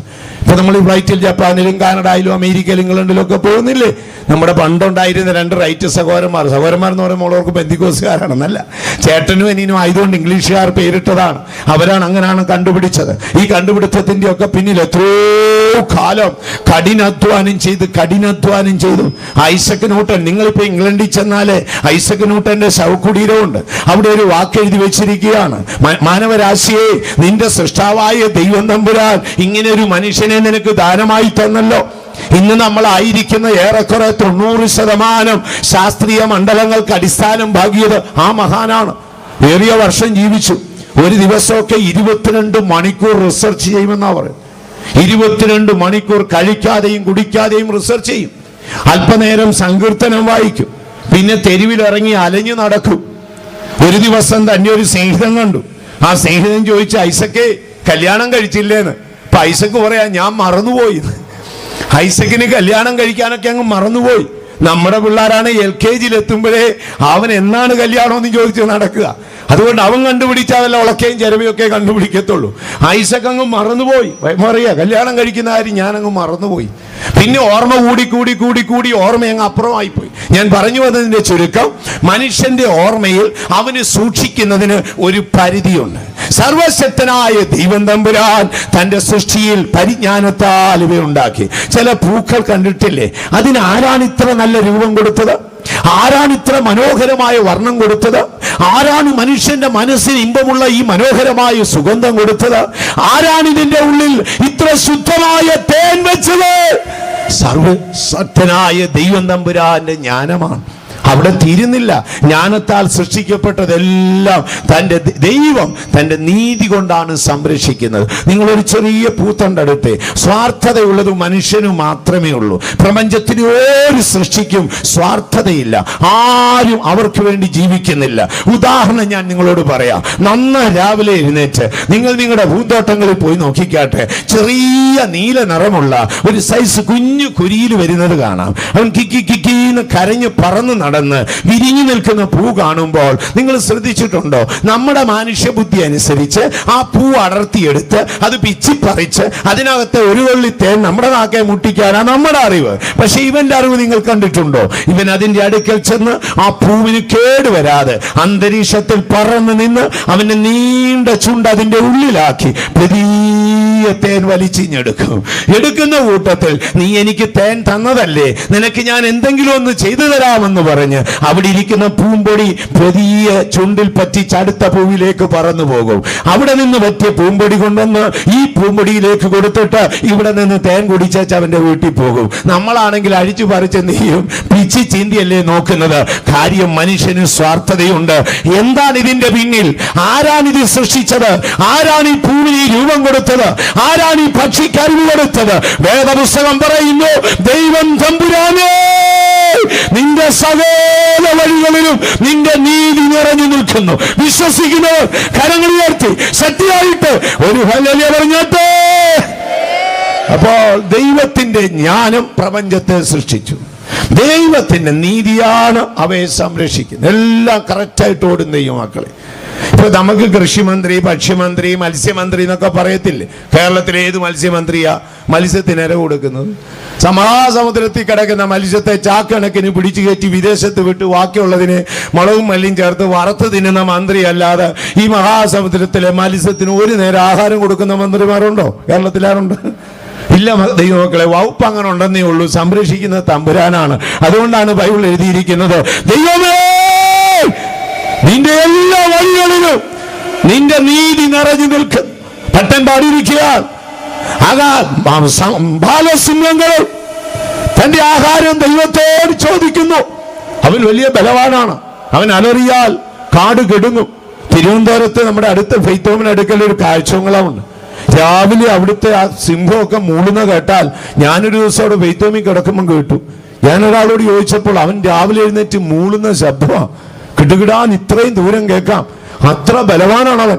പക്ഷേ അവൻ ആഹാരം ചോദിക്കുന്ന ആരോടാണെന്നറിയാമോ? അവൻ ആഹാരം കൊടുക്കുന്ന ആരാണെന്നറിയാമോ? അവൻ ആഹാരം തേടി അലയുമ്പോൾ, വിശപ്പ് ബാധിക്കുമ്പോൾ, അവന്റെ കുഞ്ഞുങ്ങൾ ഭക്ഷണം കിട്ടാതെ വരുമ്പോൾ അവൻ ആകാശത്തിലേക്ക് തല ഉയർത്തി, ബൈബിൾ പറയുന്നു, ബാലസിംഹങ്ങളും തന്റെ ആഹാരത്തിന് യഹോവയോട് നിലവിളിക്കുന്നു. മാറ്റമൊന്നും വരത്തില്ല. നിലവിളിച്ചൊരു 5 നിമിഷത്തിനുള്ളിൽ അവന് നിയോഗിക്കപ്പെട്ട ഇര അവന്റെ കയ്യിൽ കൊണ്ടു കൊടുക്കും. മഹാസമുദ്രത്തെ നോക്കിക്കാട്ട് 16 ടണ്ണ് 20 ടണ്ണ് തൂക്കമുള്ള തിമിംഗലമുണ്ട്. അവനങ്ങോട്ട് വാ പൊളിക്ക് നോക്കിയാൽ ഈ 2-3 ഷർട്ട് പൊളിക്കുന്ന വലുപ്പമാണ്. അവന് നമുക്ക് സാധാരണ രീതിയിലൊന്നും തീറ്റാനൊക്കത്തില്ല. നമ്മുടെ 5 കൺവെൻഷനുള്ള മീൻ കൂട്ടിനാ പോലും അവനൊരു നേരം ആകത്തില്ല. അവന്മാര് കൂട്ടത്തോടെ പസഫിക്കിൽ വരും. ഇര കിട്ടാൻ നേരം മേളിലോട്ടൊന്ന് പൊങ്ങും. സർവശക്തനെ നോക്കും. അവിടെ അങ്ങനെ എഴുതിയിരിക്കുന്നത്, നീ കൈ തുറക്കുമ്പോൾ അവയ്ക്ക് നന്മ വരും, നീ അവയ്ക്ക് ഇര കൊടുക്കുന്നു, വാ പുളർക്കും. അതിനാവശ്യമുള്ള മത്സ്യം അതിലേക്ക് എത്തും. ആരും ആർക്കും വേണ്ടി ജീവിക്കുന്നില്ല. ആകാശത്തിലെ കാക്കക്കുഞ്ഞിനെ നോക്കുവീൻ, വനത്തിലെ മൃഗങ്ങളെ നോക്കുവീൻ, മഹാസമുദ്രത്തിലെ മത്സ്യത്തെ നോക്കുവീൻ. ആരാണ് ഇതിനെ സൃഷ്ടിച്ചത്? ഇതിനെ സൃഷ്ടിച്ചത് ദൈവമാണ്. ആരാണ് ഇതിനെ സംരക്ഷിക്കുന്നത്? അത് ദൈവത്തിന്റെ നീതിയാണ്. നീതി വിട്ടൊന്നും ദൈവം യുദ്ധം വലം തിരിയത്തില്ല ദൈവമക്കളെ. മനുഷ്യൻ സാഹചര്യം കൊണ്ടും സമ്മർദ്ദം കൊണ്ടും ഒക്കെ അങ്ങോട്ടും ഇങ്ങോട്ടും വാക്ക് മാറ്റി പറയും. തമ്പുരാൻ ചെയ്യത്തില്ല. തമ്പുരാന് തന്റെ സകല പ്രവൃത്തികളോടും താൻ നീതി പുലർത്തും. അതിന്റെ രൂപമാണ് മനോഹരമായ ആകാശവും ഈ പ്രപഞ്ചത്തിലെ ഏറ്റവും ചെറിയ ജീവജന്തുക്കളും. എന്തൊരത്ഭുതമാണ്! ഞാൻ പറഞ്ഞില്ലേ, ചില പക്ഷികളെയൊക്കെ കണ്ടാൽ എന്തോ ഒരു മനോഹര രൂപികളാ. ആരാണ് അവരെ ഇതൊക്കെ പഠിപ്പിച്ചത്? ബീബർ എന്ന് പറയുന്ന ഒരു മൃഗം അമേരിക്കയുടെ ഭാഗങ്ങളിലൊക്കെ ഉണ്ട്. നമ്മുടെ മലയണ്ണാനെ പോലുള്ള ഒരു സാധനമാണ്. നമ്മുടെ നാട്ടിൽ അത് അധികമില്ല. അത് ഡാം കെട്ടുന്ന കണ്ടാണ് നമ്മുടെ ആളുകളൊക്കെ ഡാം കെട്ടാൻ പഠിച്ചത്. വലിയ അത്ഭുതം. കാര്യം അത് നദിയിലാണ് താമസിക്കുന്നത്. അതിങ്ങനെ രണ്ട് ജന്തുക്കൾ ചെറിയ അണ്ണാനെ പോലെ ഇരിക്കും. ബീബർ എന്നാണ് അവന്റെ പേര്. അമേരിക്ക അവനെ ഒത്തിരി ഒന്ന് മുടിച്ചു കളഞ്ഞു. കാരണം ഒരു ഭാഗത്ത് ഉപദ്രവകാരിയാണ്. അവനിങ്ങനെ രണ്ടുപേരും കൂടെ യാത്ര ചെയ്ത് നദീതീരത്തൂടെ പോകും. പോയിട്ട് തടാകം, ചെറിയ ഉറവ കെട്ടി നിർത്തണം. അപ്പോൾ എന്ത് ചെയ്യുന്നറിയാമോ? ഓരോ വൃക്ഷത്തിൽ കയറിയിട്ടും ഇതിന്റെ കടുപ്പം അറിയാൻ 2 ഇല വീതം തിന്നു നോക്കും. തമ്പുരാന്റെ ബുദ്ധിയൊക്കെ എന്തൊരു അത്ഭുതമാണല്ലേ. മനുഷ്യൻ എന്തോ അറിയാവുന്ന, മനുഷ്യൻ ഒരു മണ്ണാങ്കട്ടെ അറിയത്തില്ല. കഴിഞ്ഞ 6000 വർഷം കൊണ്ട് അവൻ എന്തെങ്കിലുമൊക്കെ ഉണ്ടാക്കിയത്. ഇത് ജനിച്ചപ്പോൾ മുതലേ പരിപാടി ഇവരെ കറക്റ്റായിട്ട് നടത്തുകയല്ലേ. ഓരോ വൃക്ഷത്തിലും കയറി ഈ 2 ഇല തിന്നു നോക്കും, കടുപ്പം അറിയാൻ. പറ്റിയ ഇതാന്ന് കണ്ട ഉടനെ ഇത് അളക്കുന്നൊക്കെ കണ്ട അത്ഭുതപ്പെടും. രണ്ടും കൂടെ ഇറങ്ങി ഈ ഇടുക്കമുള്ള സ്ഥലത്ത്, തടാകം ഒഴി വരുന്ന ഇടുക്കമുള്ള സ്ഥലത്ത് ആഴത്തിലിറങ്ങി ഇതിന്റെ അളവെടുക്കും. മുങ്ങിപ്പോയിട്ടെ ആവറേജ് ഒരു നീളം എടുത്തേച്ച് കയറി വരും. ഭാര്യയും ഭർത്താവും കൂടെ രണ്ടുപേരും കൂടെ അങ്ങോട്ട് ചേർന്ന് ഇതിന്റെ അടി അങ്ങോട്ട് കാരാൻ തുടങ്ങും. കാർന്നങ്ങ് മുറിച്ചിടുക. മുറിച്ചിട്ട് അളവിന് മുറിക്കും, വലിച്ചതിൽ കൊണ്ടിട്ടിട്ട് എന്ത് ചെയ്തു? നമ്മുടെ ഇപ്പോഴത്തെ ഇടുക്കി ഡാം കെട്ടിയിരിക്കുന്നു അങ്ങനെയാണ്. വെള്ളത്തിനെതിരെ നിർത്തിയാ കെട്ടി വെച്ചിരിക്കുന്നത്. അത്ഭുതം തോന്നിപ്പോകും. രാവും പകലും കഠിനാധ്വാനം ചെയ്ത് അവയ്ക്ക് ആവശ്യമുള്ള വെള്ളം കെട്ടി നിർത്തേണ്ടതിന് അവ ചെയ്യുകയാണ്. ശാസ്ത്രം മറന്നുപോയി. ചാൾസ് ഡാർവിൻ പറഞ്ഞു പരിണാമ സിദ്ധാന്തമെന്ന്. പക്ഷെ ഈ പദ്ധതിയുടെ മുമ്പിൽ അങ്ങേരുടെ സിദ്ധാന്തം പൊളിഞ്ഞുപോയി. ലോകം ചോദിച്ചു, നോക്കുവീൻ, അത്ഭുത ജീവിയല്ലേ അത്. അതാണ് ഈ ഡാം കെട്ടുന്നത്. ഇങ്ങനെ മരക്കമ്പുകൾ തമ്മിൽ കോർത്തിണക്കി അവിടെ നിന്ന് വരും. എന്നിട്ട് മാത്രമല്ല, ഇതിന്റെ അളവിന് മുറിക്കുന്നതാണ് അത്ഭുതം. നമ്മുടെ ആളുകളൊക്കെ വലിയ മിടുക്കന്മാരാ. ഒരുത്തന്റെ തൂമ്പ ഉറപ്പിക്കാൻ കൊടുത്തതാ. ഉറപ്പിച്ചു കഴിഞ്ഞപ്പോ 4 ആപ്പ് പുറത്ത്. തൂമ്പ പൊക്കിയപ്പോ തൂമ്പ വേറെ, പിടി വേറെ. അത്ര അറിവാ നമ്മുടെ അറിവ്.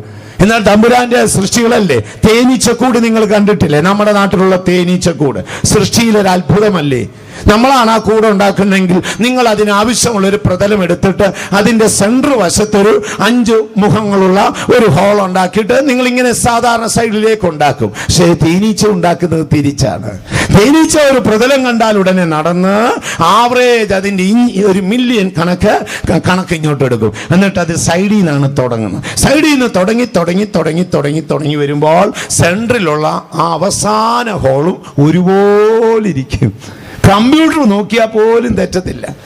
അത് റൗണ്ട് ആക്കിയാലും സ്ക്വയർ ആക്കിയാലും തേൻ കൂടുതൽ സൂക്ഷിക്കാൻ ഒക്കാത്തതുകൊണ്ടാണ് 5 മുഖങ്ങളായി തിരിച്ചു വെച്ചിരിക്കുന്നത്. രണ്ടാമത് ഇതൊരു 20 ഡിഗ്രി പൊക്കിയാണ് വെച്ചിരിക്കുന്നത്. ഇതിനകത്ത് തേൻ ഇരിക്കുമ്പോൾ കാറ്റടിച്ചാൽ തേൻ ഒഴുകി പുറത്തു പോകാതിരിക്കാൻ 20 ഡിഗ്രി ചരിച്ചാണ് വെച്ചിരിക്കുന്നത്. കണ്ടിട്ടില്ലേ വേട്ടാവളിയൻ എന്ന് പറയുന്ന ഒരുത്തൻ? അവൻ 6 അളിയനാണെന്ന് അറിഞ്ഞുകൂടാ. നമ്മുടെ വണ്ടിയിലൊക്കെ കൊണ്ട് കൂട് വെക്കും. നമ്മൾ കാശ് കൊടുത്ത് മേടിക്കുന്ന വണ്ടിയൻ അവൻ മണ്ണുകൊണ്ട് കൂട് വെക്കും. കണ്ടിട്ടില്ലേ? നമ്മൾ സഹി കെട്ടു പോകും. എന്തിനാണ് ഈ വണ്ടിയെ കൊണ്ടുവെക്കുന്ന അറിഞ്ഞുകൂടാ. നല്ല കണക്റ്റിംഗ് കരയിലെ മയമുള്ള മണ്ണെടുത്ത് വൈബ്രേഷൻ ചെയ്താൽ ഒട്ടിക്കുന്നത്. ശ്രദ്ധിച്ചറിയാം. അല്ലെ ചുമ്മാ നമ്മൾ കൊണ്ട് ചൊട്ടിക്കുന്ന ഒന്നുമല്ല. നമ്മൾ അടുത്ത കാലത്താണ് ഈ പാലം പണിയുന്നതിനും കെട്ടിടം പണിയുന്നതിനും ഒക്കെ വൈബ്രേഷൻ മിഷൻ കണ്ടുപിടിച്ചത്. ഇവിടെ എത്രയോ വർഷം മുമ്പ് തമ്പുരാൻ അതിനെ സൃഷ്ടിച്ചപ്പോൾ മുതൽ നമ്മുടെ ബഹുമാനപ്പെട്ട വേട്ടാവളിയൻ എങ്ങനെയാണ് ഉണ്ടാക്കുന്നത്? വൈബ്രേഷൻ വെച്ചാണ് ഉണ്ടാക്കുന്നത്. പക്ഷേ അമ്പരന്ന് പോയി. ഞാൻ അടുത്ത കാലത്ത് ഇങ്ങനെ മൊബൈലിൽ ഇഞ്ചിഞ്ചായി അത് പിടിച്ചെടുത്തു. ഇവൻ്റെ ആ ഓരോ ചലനങ്ങളെ എന്തൊരത്ഭുതം. അവൻ ആ മണ്ണ് കൊണ്ടുവന്ന് വെച്ചിട്ട് അതിവേഗം അടിച്ച് ഏറെ കളഞ്ഞ് ടൈറ്റ് ചെയ്യുക. അതാ നമ്മൾ അടിച്ചു പൊട്ടിക്കുക പൊട്ടാത്തത്. അതിലുപരി ഇവൻ ഇതങ്ങോട്ട് ചെയ്തിട്ട് ഇവൻ പോയി ഒരു പച്ചപ്പുഴുവിനെ പിടിച്ചോണ്ട് വന്ന് അതിനെ കൊല്ലത്തില്ല. കൊന്നാൽ ചീഞ്ഞു പോകുമെന്നറിയാം. കണ്ടോ? കൊന്നാൽ അത് ചീഞ്ഞു പോകുമെന്നറിയാം. 3 ദിവസം കഴിഞ്ഞ് അവന്റെ മുട്ട വിരിയത്തുള്ളൂ. അതുവരെ ഇവൻ ചാകാതിരിക്കണം. ചെറിയൊരു ഞെക്കൊക്കെ കൊടുത്ത് അവനെ തല പെരിപ്പിച്ച് ആദ്യം 2 പുഴുവിനെ അകത്തോട്ട് കയറ്റി വെക്കും. വെച്ച ശേഷം അതിന്റെ മുകളിലേക്ക് ഒരു 4 മുട്ട ഇടും. മുട്ട ഇട്ട ശേഷം മേള് കവർ ചെയ്ത് വെച്ചാൽ അവനവന്റെ വീട്ടിൽ പോകും. അവനവന്റെ പരിപാടിക്കോ. പിന്നെ അവൻ തിരിച്ചൊന്നും വരത്തില്ല. കാരണം സൃഷ്ടിയിൽ അവനോട് തമ്പുരാൻ പറഞ്ഞു, മണ്ണ് കുഴച്ച് തേച്ച് പുഴുവിനെ പിടിച്ചു വെച്ച് അതിനകത്ത് നീ മുട്ടയിട്ടോളാൻ വേട്ടാവളിയനോട് തമ്പുരാൻ പറഞ്ഞു. നമ്മളൊക്കെ എന്താ കണ്ടുപിടിച്ച? ഒരു യുക്കും കണ്ടുപിടിച്ചിട്ടില്ല. ഇതിലൊക്കെ നോക്കിയാൽ അമ്പരന്ന് പോകും. അടുത്ത സമയത്ത് ഞാനിങ്ങനെ പിടിച്ചെടുത്ത് ഇഞ്ചിഞ്ചായി നോക്കിയപ്പോൾ അവരതങ്ങനെ വെക്കുകയാണ്. ചെയ്ത ശേഷം മുട്ടയിട്ടിട്ട് അടച്ചു പോകും. ഈ കുഞ്ഞുങ്ങൾ അങ്ങോട്ട് മുട്ട വിരിഞ്ഞ് ചെന്നാൽ ഇറങ്ങുന്ന ഉടനെയാണ് ഈ പുഴുക്കളെ കാണുന്നത്. നിയമിക്കപ്പെട്ട സമയത്ത് ചിറക് വിരിയുന്നത് വരെ തിന്നാനുള്ള പുഴുക്കൾ അതിലുണ്ട്. വീട്ടിൽ സംശയം ഉണ്ടെങ്കിൽ പോയി ഒന്ന് പൊട്ടിച്ച് നോക്കണമേ. പൊട്ടിച്ച് തറയിലിട്ട് നോക്കിക്കേ, അകത്തിരുന്ന് പുഴു അനങ്ങുന്ന കാണാം. അതാ ആ പ്രാണിയുടെ കുഞ്ഞുങ്ങളല്ല, പകരം കുഞ്ഞുങ്ങൾക്ക് തിന്നാനുള്ള ആഹാരം വെച്ചിരിക്കുകയാണ്. ഇതാരെ കണ്ടുപഠിച്ചതാണെന്നറിയാമോ? നമ്മുടെ ദൈവം തമ്പുരാനെ കണ്ടുപഠിച്ചതാണ്. തമ്പുരാൻ എല്ലാം ഉണ്ടാക്കിയ ശേഷമാണ് താൻ ഉണ്ടാക്കിയതിനൊക്കെയും അധിപതിയായി ഒരുത്തനെ ഉണ്ടാക്കി വെച്ചത്. ആദാമിനെ ഉണ്ടാക്കിയ ശേഷം മാവും പ്ലാവും ഉണ്ടാക്കാൻ നിന്നില്ലെന്ന് ചുരുക്കം. എല്ലാം ഉണ്ടാക്കിയ ശേഷം ദൈവം മനുഷ്യനെ ഉണ്ടാക്കിയപ്പോൾ ഈ പ്രപഞ്ചം ദൈവത്തിന്റെ ജ്ഞാനമാണ്. ഈ പ്രപഞ്ചത്തിലെ ഏറ്റവും ചെറിയ പ്രാണിയെ പോലും സംരക്ഷിക്കുന്നത് നമ്മുടെ ദൈവത്തിന്റെ നീതിയാണ്. എത്ര ദൈവമക്കൾ വിശ്വസിക്കുന്നു? നമ്മളെ കൊണ്ട് എന്ത് കഴിയും ദൈവമക്കളെ? ഇതൊന്നും നമ്മളാൽ സാധ്യമല്ല. ജ്ഞാനത്തോടെ പ്രപഞ്ചത്തെ ഉണ്ടാക്കി ഓരോ കാലാവസ്ഥയ്ക്ക് ഏറ്റവണ്ണമുള്ള ശരീര പ്രകൃതി കൊടുത്തു. ഹിമാലയത്തിൽ കിടക്കുന്ന കരടി മഞ്ഞിനകത്താണ് കിടന്നുറങ്ങുന്നത്. അതുപോലെ മരുഭൂമിയിൽ, സഹാറ മരുഭൂമിയിൽ കിടക്കുന്ന പല്ലി, ചെറിയ പല്ലി 6 മാസം 8 മാസം ചൂടേറി അവിടെ കിടന്നാലും അവൻ മണ്ണിനകത്ത് കിടക്കും. നമുക്ക് അത്ഭുതം തോന്നും. 6 മാസം കൂടുമ്പോൾ ഒരു തുള്ളി വെള്ളം കിട്ടിയാൽ മതി. എന്തൊരത്ഭുതമാണ്! ഓരോ കാലാവസ്ഥക്കേറ്റവണ്ണം, ഓരോ പ്രകൃതിക്കേറ്റവണ്ണം ഈ പ്രപഞ്ചത്തിലെ ചെറുതും വലുതുമായ എല്ലാറ്റിനെയും ഉണ്ടാക്കിയത് ദൈവത്തിന്റെ ജ്ഞാനമാണെങ്കിൽ അവയൊന്നും നഷ്ടപ്പെട്ടു പോകാതെ അവയെ സംരക്ഷിക്കുന്നത് നമ്മുടെ ദൈവത്തിന്റെ നീതിയാണ്. വിശ്വസിക്കുന്നു? കരങ്ങൾ ഉയർത്തി ശക്തിയായിട്ട് ഒരു ഹല്ലേലൂയ പറഞ്ഞോട്ടെ. അപ്പോൾ ദൈവം തമ്പുരാനെ നിന്റെ എല്ലാ വഴികളിലും നീതിയുണ്ട്. ഇതാണ് നമ്മുടെ ചിന്താ വിഷയം. ദൈവത്തിന് മഹത്വം ഉണ്ടാകട്ടെ. അപ്പോൾ ദൈവത്തിന്റെ ജ്ഞാനം സൃഷ്ടിച്ചു, ദൈവത്തിന്റെ നീതി ഇപ്പോൾ സംരക്ഷിക്കുന്നു. നമ്മൾ ഒരു കുടുംബത്തിൽ ചെന്ന് നോക്കിക്കാട്ടെ. ഒരപ്പച്ചൻ 4, 5, 6 മക്കളൊക്കെ കാണും. പഴയ വീടുകളൊക്കെ നമ്മൾ നോക്കിക്കഴിഞ്ഞാൽ ധാരാളം കുഞ്ഞുങ്ങളുണ്ട്. ഇപ്പോൾ പുതിയ തലമുറയൊക്കെ ആയപ്പോൾ നമ്മൾ നമുക്കൊന്നേന്നുള്ള ചൈന മോഡൽ വന്നിരിക്കുകയാണ്. പണ്ട് കാലങ്ങൾ അങ്ങനെയൊന്നുമല്ല. 5, 6, 8 കുഞ്ഞുങ്ങളൊക്കെ കാണും. ഒരു കൊച്ചു കുടുംബം. ആ അപ്പച്ചൻ ഒരാളാണ് അധ്വാനിക്കുന്നത്. പലപ്പോഴും ഭക്ഷണം കാണത്തില്ല, വേണ്ട സംരക്ഷണം ഉണ്ടാകത്തില്ല. സുറിയാനി ക്രിസ്ത്യാനി അല്ലെങ്കിൽ മാമോദീസ വെള്ളം വീണ ക്രിസ്ത്യാനിക്ക് പണ്ടേ ഒരു അനുഗ്രഹമുണ്ട്. അതെന്താണെന്നറിയാമോ? ഈ ഒരപ്പച്ചൻ അധ്വാനിച്ചുകൊണ്ട് വരുന്നതാണെങ്കിലും ഈ 10 കുഞ്ഞുങ്ങളെ അമ്മ വളർത്തും, 10 കുഞ്ഞുങ്ങളെയും അമ്മ പഠിപ്പിക്കും, 5 പെൺകുഞ്ഞുങ്ങളെയും കെട്ടിച്ചു വിടും. അതാണ് അത്ഭുതം. ഒരാളുടെ സമ്പാദ്യമേ ഉള്ളൂ. ശ്രദ്ധിച്ചാൽ അറിയാം. ഇപ്പൊ ആണെങ്കിൽ നമുക്ക് ഭയങ്കര വരുമാനമാണ്. എന്തോ ഒരു വരുമാനമാണ്. 70,000 80,000 ഒക്കെ ഉണ്ടെങ്കിലും 2 പിള്ളേരെ സ്കൂളിൽ അയക്കാൻ നേരം നമ്മൾ പോകണം. ഇനി എന്താണ്? ഭൂപണ വാങ്ങി ലോൺ എടുക്കാൻ. കാരണം എന്താ വെച്ച് കഴിഞ്ഞാൽ എന്തെല്ലാം കാര്യങ്ങളാണെന്നറിയാം. പിള്ളേരുടെ വസ്ത്രധാരണ തന്നെ കണ്ടിട്ടില്ലേ? ഓരോ വർഷവും ഓരോ മോഡലാണ്. ഒരു വർഷം ഇറങ്ങുമ്പോൾ ഒരു പാൻറ്റിന്റെ കാല് ഇറങ്ങിയിരിക്കും, ഒരു വർഷം ഇറങ്ങുമ്പോൾ കയറിയിരിക്കും. ഫാഷൻ കൂടിയിട്ട് ഇപ്പം വന്ന് വെളിവില്ല. വെളിവും വെള്ളിയാഴ്ച ഇല്ലാത്ത കഷ്ടമാണ് വരുന്നത്. പോട്ടെ, പ്രായം ചെന്നാലും ഈ സ്വഭാവ രീതിക്ക് മാറ്റവും ഇല്ല. നിങ്ങൾ ചിരിക്കാതിരിക്കാമെങ്കിൽ ഒരു കാര്യം പറയാം. ഇപ്പോഴേ പലരും ചിരിച്ചു തുടങ്ങി. പറയാതിരിക്കുന്നതായിരിക്കും നല്ലത്. പറയുമ്പോൾ എനിക്കൊരല്പം നാണെന്നുണ്ടെങ്കിലും ഞാനങ്ങ് പറയാം. അടുത്ത കാലത്ത് ഒരു കൊച്ചു പയ്യൻ എന്നെ ഫോൺ ചെയ്ത് വെച്ച് പറയാ, പാസ്റ്റപ്പച്ച ഒരു വിഷയത്തിന് പ്രാർത്ഥിക്കണേ. അപ്പം ഞാൻ ചോദിച്ചു, എന്താ പറ്റി മോനെ, എന്താ കാര്യം? പരീക്ഷയുടെ സമയമല്ലേ, എന്ത് പറ്റി? എൻ്റെ പാസ്റ്റപ്പച്ച എൻ്റെ വല്യമ്മിച്ചി സീമാസി പോയി ഒരു ചുരിദാർ മേടിച്ചുകൊണ്ട് വന്നു. ഒരാഴ്ചയായി അതിനകത്ത് കയറിയിട്ട് എന്ത് ചെയ്താൽ ഇറങ്ങത്തില്ലെന്ന്. എന്ത് ചെയ്യും? വല്യമ്മച്ചി ചുരിദാർ മേടിച്ചിട്ടതല്ല വിഷയം, ഒരാഴ്ച കഴിഞ്ഞിട്ടും അതിനകത്ത് നിന്ന് ഇറങ്ങാത്തതാണ് വിഷയം. അപ്പോൾ വല്യമ്മച്ചിമാരെ ഞാൻ നിങ്ങളോട് പറയാം, നിങ്ങളുടെ വാർദ്ധക്യ കാലത്ത് ആഗ്രഹത്തെ മാനിച്ച് നിങ്ങൾ ചുരിദാർ ഇട്ടു, പക്ഷെ ആഴ്ചയിൽ ഒരു ദിവസമെങ്കിലും അതിനകത്ത് ഇറങ്ങണം. ഇല്ലേ കൊച്ചുമോനും അപ്പുറാളോ? പാസപ്പച്ചന്മാരിപ്പോൾ എന്തെല്ലാം വിഷയങ്ങൾക്കാ പ്രാർത്ഥിക്കാൻ വരുന്നത്, സമയം കിട്ടാതെ വരികയാണ്. അപ്പോൾ ഞാൻ പറഞ്ഞത്, മനുഷ്യനങ്ങോട്ട് അറിവും പ്ലാനും പദ്ധതിയൊക്കെ കൂടിയിട്ട് ഒന്നിൽ നിന്ന് വഴുതി മറ്റൊന്നിലേക്ക് പറക്കുകയാണ്. പക്ഷേ ദൈവത്തിന്റെ മുൻപിൽ സാധ്യമല്ല. ദൈവജ്ഞാനത്തോടെ എല്ലാം ഉണ്ടാക്കി, അതിലുപരി തന്റെ നീതി എല്ലാറ്റിനെയും സംരക്ഷിക്കും. ഏറ്റവും ചെറിയ ഒരു പ്രാണിയെ പോലും സംരക്ഷിക്കുന്നത് നമ്മുടെ ദൈവത്തിന്റെ നീതിയാണ്. അടുത്ത ഭാഗത്തേക്ക് നമുക്ക് കടന്നു വരാം. ദൈവനീതിയുടെ അടുത്ത കാര്യം, ദൈവത്തിന്റെ എല്ലാ വിധികളിലും ദൈവം നീതിമാനാണ്. അങ്ങനെയുള്ള വാക്യം 119 സങ്കീർത്തനം 137 വാക്യം വായിച്ചാൽ, യഹോവേ നീ നീതിമാനാകുന്നു, നിന്റെ വിധികൾ നേരുള്ളവ തന്നെ. യഹോവേ നീ നീതിമാൻ, നിന്റെ വിധികളെല്ലാം നീതിയുള്ള വിധികളാണ്. അപ്പോൾ ദൈവത്തിന്റെ നീതിയുടെ ഭാഗമാണ് നമ്മൾ ചിന്തിക്കുന്നത്. ഒന്ന്, ദൈവത്തിന്റെ നീതി സകലത്തെയും സംരക്ഷിക്കുക. രണ്ട്, ദൈവം തമ്പുരാൻ വിധിച്ചാൽ നീതിയോടെ വിധിക്കും. ഭയങ്കര വാക്കാണ്. വേദപുസ്തകത്തിൽ 6 7 പ്രാവശ്യം എടുത്തുച്ചരിച്ചൊരു വാക്കാണ്, യഹോവേ നിന്റെ വിധികളെല്ലാം നീതിയുള്ള വിധികളാണ്. 119 സങ്കീർത്തനത്തിലാണോ ഇന്നലെ ഒന്ന് വായിച്ചല്ലോ, നിന്റെ വിധികളെല്ലാം നീതിയുള്ള വിധിയാണ്. അപ്പോൾ ദൈവം തമ്പുരാൻ വിധിക്കുമ്പോൾ നീതിയോടെ വിധിക്കത്തുള്ളൂ, ഒരു മില്ലി വ്യത്യാസം വരുത്തത്തില്ല. മനുഷ്യൻ വിധിക്കുമ്പോൾ സാഹചര്യം കൊണ്ട്, പിന്നെ സമ്മർദ്ദം കൊണ്ട്, മുഖം നോക്കി ഒക്കെ നമുക്ക് വിധിക്കേണ്ടി വരും, മനുഷ്യനല്ലേ. പക്ഷേ ദൈവം തമ്പുരാൻ വിധിക്കുമ്പോൾ തനിക്ക് അങ്ങനെ ഒരു വിട്ടുവീഴ്ചയില്ല. ദൈവം വിധിക്കുമ്പോൾ അവന്റെ വിധികളെല്ലാം നീതിയുള്ളതാണ്. ഏദൻ പറുദീസയിൽ പാപം ചെയ്ത് ദൈവത്തെ വിട്ടുപോയ മനുഷ്യരെ വിധിച്ചത് തുടങ്ങി നമ്മുടെ വാഴ്ത്തപ്പെട്ട മെസ്സിയ തമ്പുരാൻ ക്രൂശിൽ വിധിക്കപ്പെടുന്ന കഴിഞ്ഞ 4000 വർഷത്തെ സകല വിധികളും എടുത്തു നോക്കുകയും അവിടെയെല്ലാം വിളിച്ചു പറയുന്നു, നമ്മുടെ ദൈവം വിധിക്കുമ്പോൾ അവൻ നീതിയോടെ വിധിക്കും. ഏദൻ തുടങ്ങി മശിഹായുടെ ക്രൂശ് മരണം വരെയുള്ള എല്ലാ വിധികളും എടുത്തു. അവിടെ നിങ്ങൾക്ക് കാണാം, ദൈവം തമ്പുരാൻ വിധിക്കുമ്പോൾ നീതിയോടെ വിധിക്കും. കർത്താവായ യേശുവിന്റെ ക്രൂശ് മരണത്തെക്കുറിച്ച് നമ്മൾ പഠിക്കുമ്പോൾ നമ്മൾ അതിന്റെ ആഴങ്ങൾ പലപ്പോഴും ഗ്രഹിച്ചിട്ടുണ്ട്. ഒന്നാമത് നമ്മൾ പറയും, പിതാവായ ദൈവം തന്റെ ഏകജാതനെ അയച്ചു തന്ന് അവൻ സ്നേഹത്താൽ കാൽവറിയിൽ മരിച്ചെന്ന്. സത്യം തന്നെയാണ്. മരിച്ചുപോയ ഒരു ഭക്തനായ ഒരാളുണ്ടായിരുന്നല്ലോ, ആശാരി ഉപദേശി, നിങ്ങൾ കേട്ടിട്ടുണ്ടായിരിക്കാം. അദ്ദേഹം ഒരിക്കലൊരു പബ്ലിക് മീറ്റിംഗിൽ പ്രോഗ്രാമിൽ ഞാൻ യാദൃശ്യമായി കേട്ടപ്പോൾ അദ്ദേഹത്തിന്റെ പാട്ട്, അദ്ദേഹം എഴുതിയതായിരിക്കാം, ദൈവത്തിന്റെ ക്രോധാഗ്നിയിൽ കുഞ്ഞാട് വെന്തെരിയുന്നത് നീ കാണുന്നില്ലേ എന്ന് ചോദിച്ചു. മനോഹരമായൊരു പാട്ടിന്റെ വരി ഞാൻ കേട്ടു. എന്നെ അത് വളരെയധികം ചിന്തിപ്പിച്ചു. ദൈവത്തിന്റെ ക്രോധത്തിന്റെ അഗ്നിയിൽ കുഞ്ഞാട് വെന്തെരിഞ്ഞതാണ് ക്രൂശിൽ സംഭവിച്ചത്. പലപ്പോഴും നാം പറയും, യേശു ക്രൂശിക്കപ്പെട്ടു, സത്യമാണ്. ആ ക്രൂശിൽ വലിയ സംഭവങ്ങൾ നടന്നു.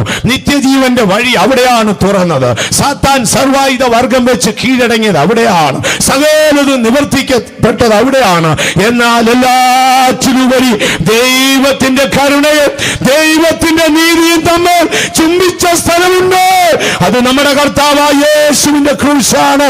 ക്രൂശിനെ തുറിച്ചു നോക്കുകയും അത് വിളിച്ചു പറയുന്നു, ദൈവമേ നീ നീതിമാനാണ്. കർത്താവായ യേശു ക്രൂശിക്കപ്പെട്ടത് ദൈവനീതി ആയതുകൊണ്ടാണ്. കാരണം എന്താ? പാപത്തിന്റെ ശമ്പളം മരണമാണ്. പാപം ചെയ്യുന്ന ദേഹി മരിക്കും, അത് നിത്യസത്യമാണ്. റോമർക്ക് പൗലോസ് ലേഖനം എഴുതുമ്പോൾ അദ്ദേഹം ആ സംഭവം എടുത്ത് എഴുതിയിട്ടുണ്ടല്ലോ. റോമാലേഖനത്തിലാണ് ഒരു വാക്കില്ലേ, 8-ാം അധ്യായം 3-ാം വാക്യം എന്ന് വായിച്ചു. ജഡത്താലുള്ള ബലഹീനത നിമിത്തം ന്യായപ്രമാണത്തിന് കഴിയാഞ്ഞതിനെ സാധിപ്പാൻ ദൈവം തന്റെ പുത്രനെ വാക്കൊന്ന് ശ്രദ്ധിച്ചോണം. ന്യായമോശ മുഖാന്തരം ഭൂമിയിൽ ലഭിച്ച ന്യായപ്രമാണത്താൽ ഒരു ജഡവും ദൈവസന്നിധിയിൽ നീതീകരിക്കപ്പെടുന്നില്ലെന്ന് കണ്ടപ്പോൾ ദൈവം തന്റെ പുത്രനെ ജഡത്തിൽ അയച്ചിട്ട് പാപത്തിന് തന്റെ ജഡത്തിൽ ശിക്ഷ വിധിച്ചു. വായിച്ചാട്ടെ. ദൈവം തന്റെ പുത്രനെ പാപജഡത്തിന്റെ സാദൃശ്യത്തിലും പാപം നിമിത്തവും അയച്ചു പാപത്തിന് ജഡത്തിൽ അവിടെ നിർത്തിക്കാട്ടെ. പാപത്തിന് ജഡത്തിൽ ശിക്ഷ വിധിച്ചു. റോമാലേഖനം 3-ാം അധ്യായം 26-ാം വാക്യം വായിച്ച. റോമാലേഖനം 3:26. താൻ നീതിമാനും യേശുവിൽ വിശ്വസിക്കുന്നവന്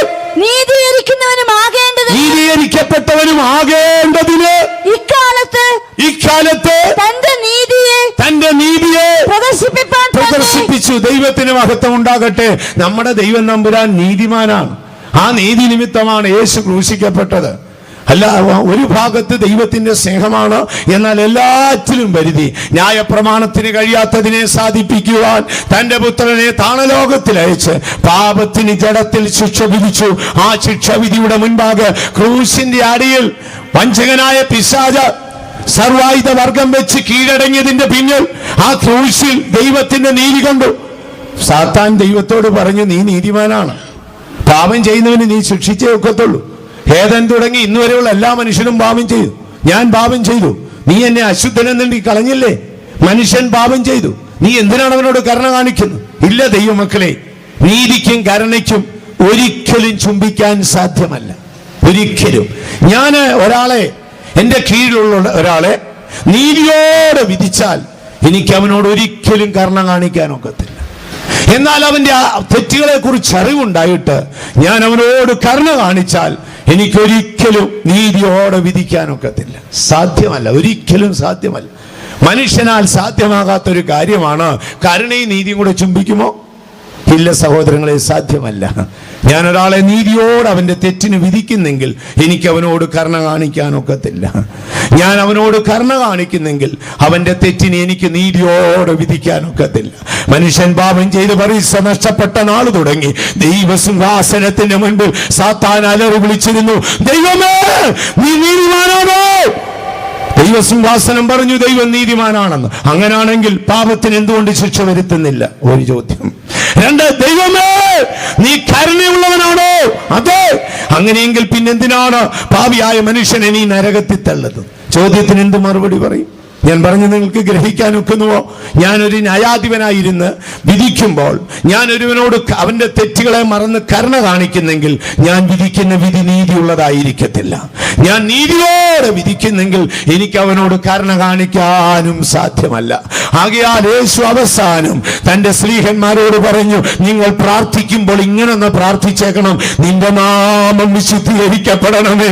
കഴിഞ്ഞ 4000 വർഷമായി ദൈവസിംഹാസനത്തിന്റെ മുൻപിൽ പിശാച് അലറി വിളിച്ചു, ദൈവമേ നീ നീതിമാനാണോ? ആണെന്ന് പറഞ്ഞാൽ നീ എന്തുകൊണ്ട് കണ്ണടച്ച് ആ പാപത്തിന് ശിക്ഷാവിധി വരുത്താതിരിക്കുന്നു? മറുഭാഗത്ത്, ദൈവമേ നീ കരുണയുള്ളവനാണോ? ആണെങ്കിൽ പിന്നെന്തിനാണ് നീ അവനെ വിട്ടുകളയുന്നത്? അപ്പോൾ കരുണയും നീതിയും കൂടെ ചുംബിക്കത്തില്ല. ഞാൻ പണ്ട് കേട്ടിട്ടുള്ള ഒരു ഉദാഹരണം പറയാം. കാനമച്ചൻ, ബഹുമാനപ്പെട്ട കാനമച്ചൻ അവറുകൾ പ്രസംഗിക്കുന്ന ഒരു സംഭവം ഇന്നേക്കൊരു 26 വർഷം 28 വർഷമായി കാണും കേട്ടൊരു കഥ എൻ്റെ ഓർമ്മയിൽ ഞാൻ പറയാം. അദ്ദേഹം ഇന്നും ജീവിച്ചിരിപ്പുണ്ട്. അദ്ദേഹം പറഞ്ഞ എൻ്റെ കുട്ടിക്കാലത്ത് കേട്ടതാണ്. ഇങ്ങനെ ഒരു പ്രത്യേക സ്ഥലത്ത് ഒരു ധനവാനായ ഒരു മനുഷ്യന്റെ ഒരു മോനും സമീപത്തുള്ള ഒരു കർഷകന്റെ മോനും കൂടെ ഒന്നിച്ചു വളർന്നു വന്നു. അവർ ഒന്നിച്ചു വളർന്ന് പഠിച്ചു വന്നു. ഇവൻ ഈ കർഷകന്റെ മോൻ എന്ത് ചെയ്തു? അവന്റെ സാഹചര്യം മോശമാകിയാൽ അധികമൊന്നും പഠിക്കാനൊക്കാതെ എന്തൊക്കെയോ പഠിച്ച് അവനൊരു കർഷകനായി തീർന്നു. ഈ ധനവാനായ മനുഷ്യന്റെ മകൻ പഠിച്ച് അവനൊരു അഡ്വക്കേറ്റായി, പിന്നീട് അവനൊരു മുതിർന്ന ജഡ്ജിയായി മാറി. അവൻ വളരെ ഉയരങ്ങളിലേക്ക് എത്തി.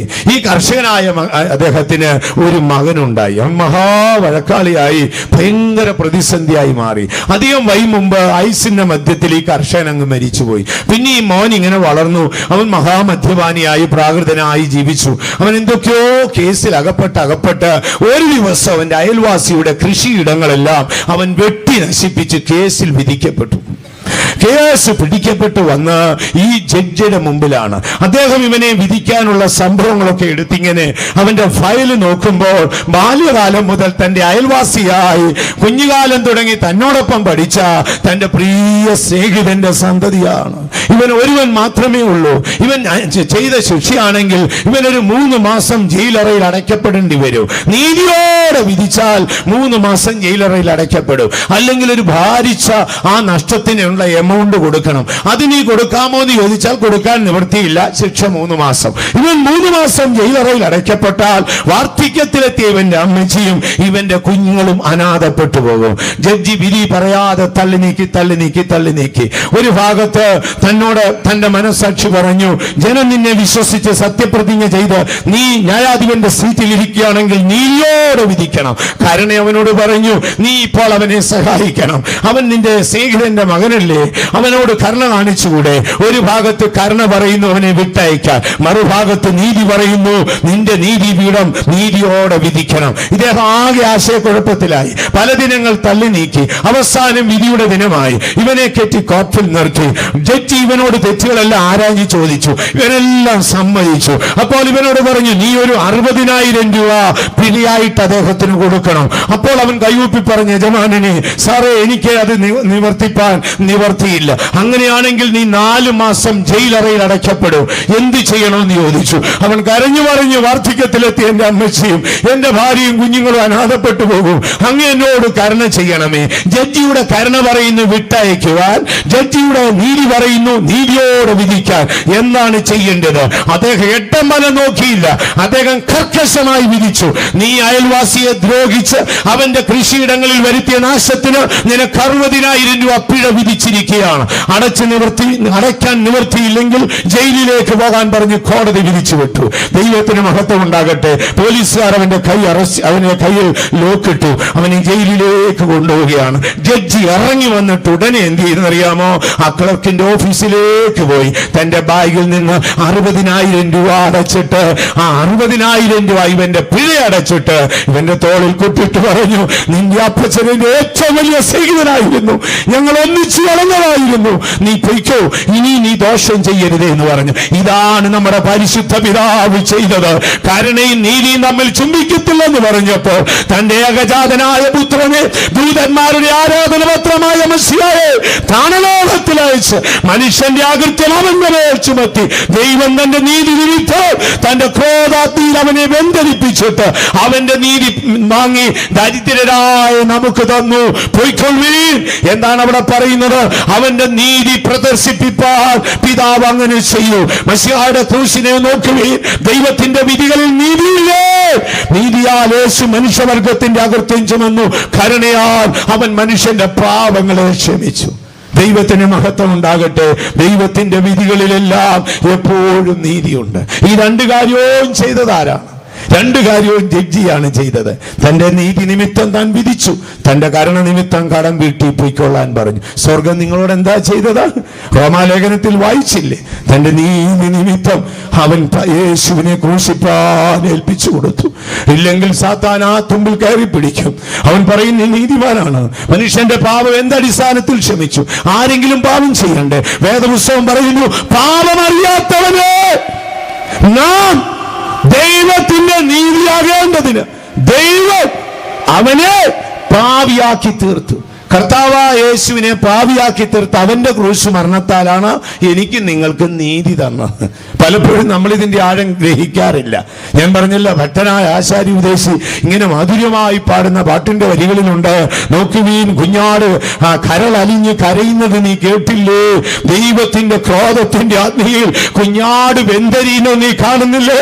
ഇന്ന് രാത്രിയിൽ പരിശുദ്ധാത്മാവ് നിന്നോട് പറയുന്നു, 1900 വർഷങ്ങൾക്ക് മുൻപ് ആകാശത്തിന് ഭൂമിക്കും മധ്യേ, ദൈവത്തിനും മനുഷ്യനും മധ്യേ, പാപത്തിനും നീതിക്കും മധ്യേ നമ്മുടെ മശിഹ ദൈവക്രോധാഗ്നിയിൽ വെന്തരിഞ്ഞു.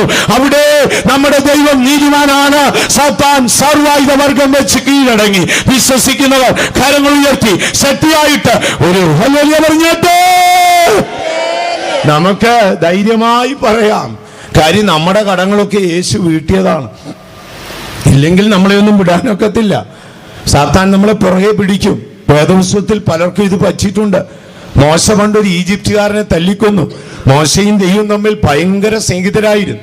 വേദപുസ്തകം ഇത്രമാത്രം സ്നേഹമുള്ള ആരെയും കണ്ടിട്ടില്ല. ഞാൻ പലപ്പോഴും വായിച്ച് അമ്പരന്ന് പോയിട്ടുണ്ട്. നമുക്ക് ദൈവം തമ്പുരാന്റെ അടുക്കെ ചെല്ലാൻ എന്തൊരു പേടിയാ. ഇദ്ദേഹം ചെന്ന് സംസാരിക്കുന്നൊക്കെ നിങ്ങൾ വായിച്ചിട്ടുണ്ടോ? സ്നേഹിതരെ പോലെന്നാ. കയറി ചെല്ലുമ്പോൾ ദൈവം ചോദിക്കും, മോസസ് വൈഫ് എങ്ങനെ ഇരിക്കുന്നു? സിപ്പോറ എങ്ങനെ ഇരിക്കുന്നു? ഗെർശോൻ എങ്ങനെ ഇരിക്കുന്നു? ഹഗരോൻ എങ്ങനെ ഇരിക്കുന്നു? ബൈബിളിൽ പറയുന്നത്, ഒരു മനുഷ്യൻ തൻ്റെ സ്നേഹിതനോട് സംസാരിക്കും പോലെ മോശ ദൈവത്തോട് സംസാരിച്ചു. നിങ്ങൾ ചിന്തിച്ചിട്ടുണ്ടോ അതിന്റെ ആഴം? അങ്ങനെ സംസാരിച്ച ആരെങ്കിലും ഉണ്ടെങ്കിൽ കൈപൊക്കാമോ? ഒരു മനുഷ്യൻ തന്റെ സ്നേഹിതനോട് സംസാരിക്കും പോലെ ദൈവം തമ്പുരാനോട് സംസാരിച്ച ആരെങ്കിലും ഉണ്ടോ? ആരുമില്ല. നമ്മൾ വേണമെങ്കിൽ വല്ല ദൈവങ്ങളെയൊക്കെ മുമ്പിൽ പോയി സംസാരിക്കാറുണ്ട്. റിട്ടേൺ ഒന്നും ഇങ്ങോട്ട് വരാറില്ല. നമ്മുടെ ഇവിടെ എറണാകുളത്തുനിന്ന് ഒരു ഗ്രൂപ്പ് പോയതാണ്, ടൂറിന് പോയതാണ് ബാംഗ്ലൂരിന് ടൂറിന് പോയിട്ട് പരാപരാ വെളുത്ത് വന്ന് വണ്ടി അങ്ങ് കേടായിപ്പോയി. വണ്ടി കേടായിപ്പോയപ്പോഴത്തേക്കിന് രക്ഷപ്പെടാൻ വഴിയില്ല. ഈ ഭട്ടന്മാരെല്ലാം കൂടി എന്ത് ചെയ്യണമെന്ന് തപ്പി നടക്കുമ്പോൾ അവിടെ ഒരാൾ കുതിരപ്പുറത്തിരിക്കുന്നു.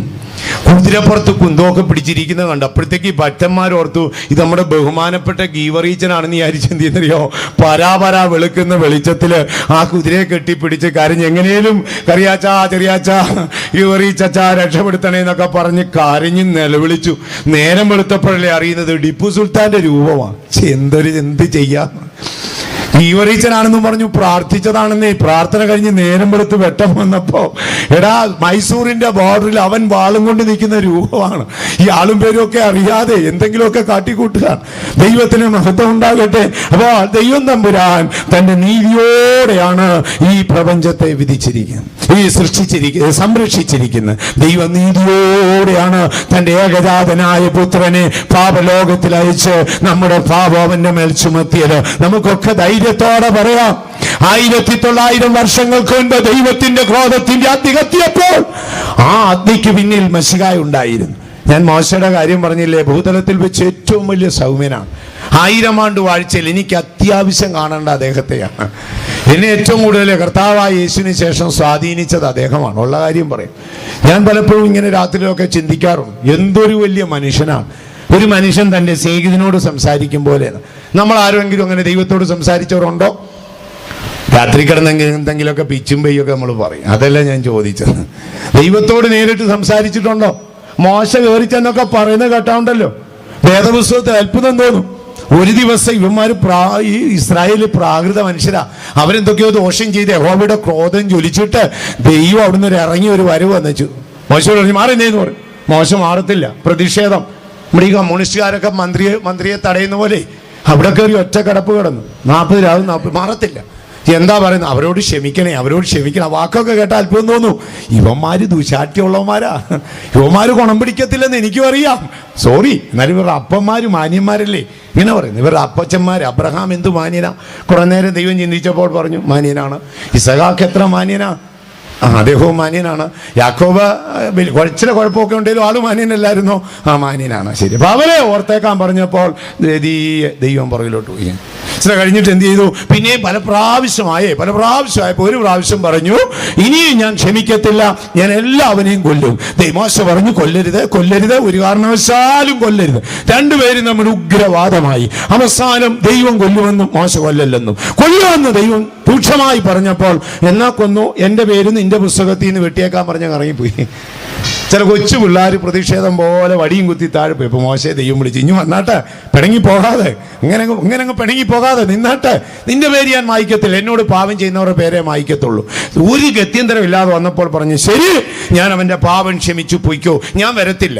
അങ്ങ് വരത്തില്ല, ഞാൻ പോകത്തില്ല. എന്ത് ചെയ്യാമെന്ന് പറയും. അങ്ങ് വരത്തില്ലേ, ദൂതനെ വിടുവോ? ദൂതം വേണ്ട, ഞാൻ പോകത്തില്ല. ശരി, എന്നാ ഞാൻ വരാം. ഒരാഴ്ച കഴിഞ്ഞിട്ടേ ദൈവത്തിന്റെ അടുക്കൽ ചെന്നേച്ച് വേദപുസ്തകത്തിൽ ദൈവം തമ്പുരാനോട് മാനസാന്തരപ്പെടാൻ പറഞ്ഞ ഒരേ ഒരു വ്യക്തിയുള്ളൂ, അത് നമ്മുടെ മോശയാണ്. നിങ്ങൾ വായിച്ചിട്ടുണ്ടോ? മോശ കയറി ചെന്നിട്ട് പറയാണ്, അവരിങ്ങനെ സ്നേഹത്തിൽ എന്തോ പറഞ്ഞുകൊണ്ടിരിക്കുമ്പോഴേ അന്നേ ദേഷ്യം വന്നപ്പോഴേ ചൂടായപ്പോഴേ ഒരു വാക്ക് പറഞ്ഞില്ലേ? എന്താ? ഇവരെല്ലാം കൊല്ലുമെന്ന് പറഞ്ഞു. അത് പറഞ്ഞത് മോശമായിപ്പോയി. ഇങ്ങനെ പറഞ്ഞു, അത് പറഞ്ഞത് മോശമായിപ്പോയി. അങ്ങനെ പറയാൻ പാടില്ല. നിന്റെ ജനത്തിന് അനർത്ഥം വരുത്തുമെന്ന് പറഞ്ഞില്ലേ? അത് തെറ്റായിപ്പോയി. പിന്നെന്താ? അതോർത്ത് പശ്ചാത്തപിക്കണമേന്ന്. കണ്ടോ, അതോർത്ത് പശ്ചാത്തപിക്കണമേന്ന് അടിയിൽ എഴുതിയിരിക്കുന്നു. യഹോവ തൻ്റെ ജനത്തിന് അനർത്ഥം വരുത്തുമെന്ന് പറഞ്ഞത് ഓർത്ത് അവൻ പശ്ചാത്തപിച്ചു. എന്തൊരു ബന്ധമാണെന്ന് നോക്കിക്കോണേ. നമ്മളെങ്ങാനും അവിടെ ചെന്ന് പറഞ്ഞാൽ പൂച്ചയെ ചെവിക്കെ പിടിച്ച് കറക്കി എറിയും പോലെ നമ്മളെ ദൂതന്മാർ കറക്കി എറിയും. എന്നാലും ഒരു ശുശ്രൂഷകൻ ഇങ്ങനെ ആയിരിക്കണം. അതാണ് അതിൻ്റെ ചുരുക്കം. ബാല്യകാലത്തിലെ ആ മോശയുടെ രൂപം എൻ്റെ മനസ്സിൽ വരയ്ക്കുമ്പോൾ എന്നോട് എൻ്റെ യജമാനനും പറഞ്ഞത് ഇതാണ്, അങ്ങനെ ഒരു ആഴമായ ബന്ധം യജമാനനോട് പുലർത്തിയിരിക്കണം. എപ്പോഴും ഇടംവലം ചോദിച്ചേ ചെയ്യാവൂ. എന്തു പറഞ്ഞാലും യജമാനൻ ചെയ്യും. മോശ പറഞ്ഞു, നിന്റെ ജനത്തിന് അനർത്ഥം വരുത്തുമെന്ന് നീ പറഞ്ഞു, അതോർത്ത് നീ പശ്ചാത്തപിക്കണം. അടുത്ത വാക്ക്, യഹോവ തന്റെ ജനത്തിന് അനർത്ഥം വരുത്തുമെന്നതോർത്ത് അവൻ അനുദപിച്ചെന്നാണ് ബൈബിളിൽ എഴുതിയിരിക്കുന്നത്. എന്തൊരു ബന്ധം ദൈവമക്കൾ! നമുക്കിങ്ങനെ ഒരു ബന്ധമുണ്ടോ? ഈ ബന്ധത്തിലേക്ക് പോകണം. കർത്താവായ യേശുവിന്റെ ക്രൂശ് മരണം നമ്മുടെ ദൈവത്തിന്റെ നീതിയെ വിളിച്ചറിയിക്കുന്നു. സാത്താൻ എന്തുകൊണ്ടാണ് സർവായുധവർഗം വെച്ച് കീഴടങ്ങിയത്? ഗെത്സമന തുടങ്ങി ഗോൽഗോത്ത വരെ പീഡനം അനുഭവിച്ച് ആകാശത്തിനും ഭൂമിക്കും മധ്യേ അവൻ മരിക്കുമ്പോൾ സാത്താൻ കീഴടങ്ങി. എന്നാൽ വേറൊരു വലിയ അത്ഭുതം, ഇത്രയും ബന്ധം മോശയ്ക്ക് ഉണ്ടായിരുന്നെങ്കിലും ചെകുത്താൻ അവസാനം മോശയുടെ തുണിത്തുമ്പേ കയറി പിടിച്ചതാണ്. മോശ മരിച്ചു, അവനെ അടക്കം ചെയ്തെന്ന് എഴുതിയിരിക്കുന്നു പിസ്ഗാ കൊടുമുണിയിൽ വെച്ച്. ബൈബിൾ പറയുന്ന ഏറ്റവും വലിയ അടക്കാരാധന മോശയ്ക്കാ ലഭിച്ചിരിക്കുന്നു. സ്വർഗത്തിലെ സകല ഔദ്യോഗിക പദവിയും നൽകി അടക്കിയിരിക്കുക. നമ്മുടെ ഭാരതത്തിലുണ്ടല്ലോ, മദർ തെരേസയ്ക്ക് അത് കിട്ടി, ഇന്ദിരാഗാന്ധിക്ക് കിട്ടി, നെഹ്റുവിന് കിട്ടി, പ്രഗത്ഭരായ പലർക്കും കിട്ടിയിട്ടുണ്ട്. രാജ്യത്തിലെ സൈനാധിപന്മാർ ദേശീയ പതാക കൊണ്ട് പുതപ്പിച്ച് അവരുടെ ഡെഡ് ബോഡി എടുത്ത് എല്ലാവിധ ബഹുമതിയോടെ അടക്കും. വേദപുസ്തകത്തിൽ പ്രഗത്ഭരായ 3 പേരുടെ അടക്കാരാധന എഴുതിയിട്ടുണ്ട്. ഒന്ന് യാക്കോബിന്റെ അടക്കമാണ്. ജോസഫ് എന്ന മകൻ മിസ്രൈമിലെ മന്ത്രി ആയതുകൊണ്ട് ഫറവോന്റെ കുതിര അയച്ച്, ഇരുമ്പ് രഥങ്ങൾ അയച്ച് അവനെ അപ്പന്റെ കല്ലറയിൽ കൊണ്ടുപോയി അടക്കി. അത് മോന്റെ സ്വാധീനത കൊണ്ടാണ്. രണ്ടാമത് നമ്മുടെ യേശുവിന്റെ അടക്കാരാധനയാണ്. അത് ധനവാന്മാരോടുകൂടെ ജോസഫ് എന്ന അരിമത്യക്കാരനായ ജോസഫിന്റെ ശവകുടീരത്തിൽ സമ്പന്നന്മാരോടുകൂടെയാണ് നമ്മുടെ മശിഹായ അടക്കം ചെയ്ത്. ഇതെല്ലാം മനുഷ്യരാ. പക്ഷേ സ്വർഗത്തിലെ സൈനാധിപനായ മീഖായേലും ബഹുമാനപ്പെട്ട ഗബ്രിയേലും ആയിരക്കണക്കിന് സറാഫുകളും കോടിക്കണക്കിന് ദൂതന്മാരും അസംഖ്യം കെരൂബുകളും ഒക്കെ നിൽക്കുമ്പോൾ ബഹുമാനപ്പെട്ട മോശ പിസ്ഗാ കൊടുമുടിയിൽ വെച്ച് മരിച്ചു.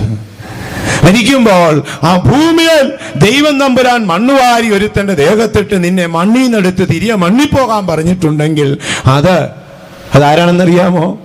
നമ്മുടെ മോശയാണ്. ഞാനത് എപ്പോഴും ചിന്തിക്കാറുണ്ട്, രാത്രിയിലൊക്കെ ഇരുന്ന്. മോശ പിസ്ഗാ കൊടുമുടിയിൽ കയറി ദൂരത്ത് നിന്ന് ദേശമെല്ലാം കണ്ടു. മോശ മരിക്കുകയാണ്. മരിക്കുന്ന ഉടനെ എന്ത് ചെയ്തു? ദൂതന്മാർ ചുറ്റും നിന്നു. ഇത്രയും വലിയ മോശ. പക്ഷെ മരിക്കുമ്പോൾ അവന്റെ അകൃത്യ 80 വർഷങ്ങൾക്ക് മുൻപ് ഈജിപ്തുകാരനെ തല്ലിക്കൊന്ന കൊലപാതകത്തിന്റെ പാപം പറഞ്ഞുകൊണ്ട് സാത്താൻ അവന്റെ വസ്ത്രാഗ്രത്തിൽ പിടിച്ചു. ദൈവത്തിന്റെ നീതി നിമിത്തം ദൈവം അവനും അടയ്ക്കുമ്പോൾ പ്രധാന ദൂതനായ മീഖായേൽ അതരം തുറന്ന് സാത്താനെ ശാസിച്ചു.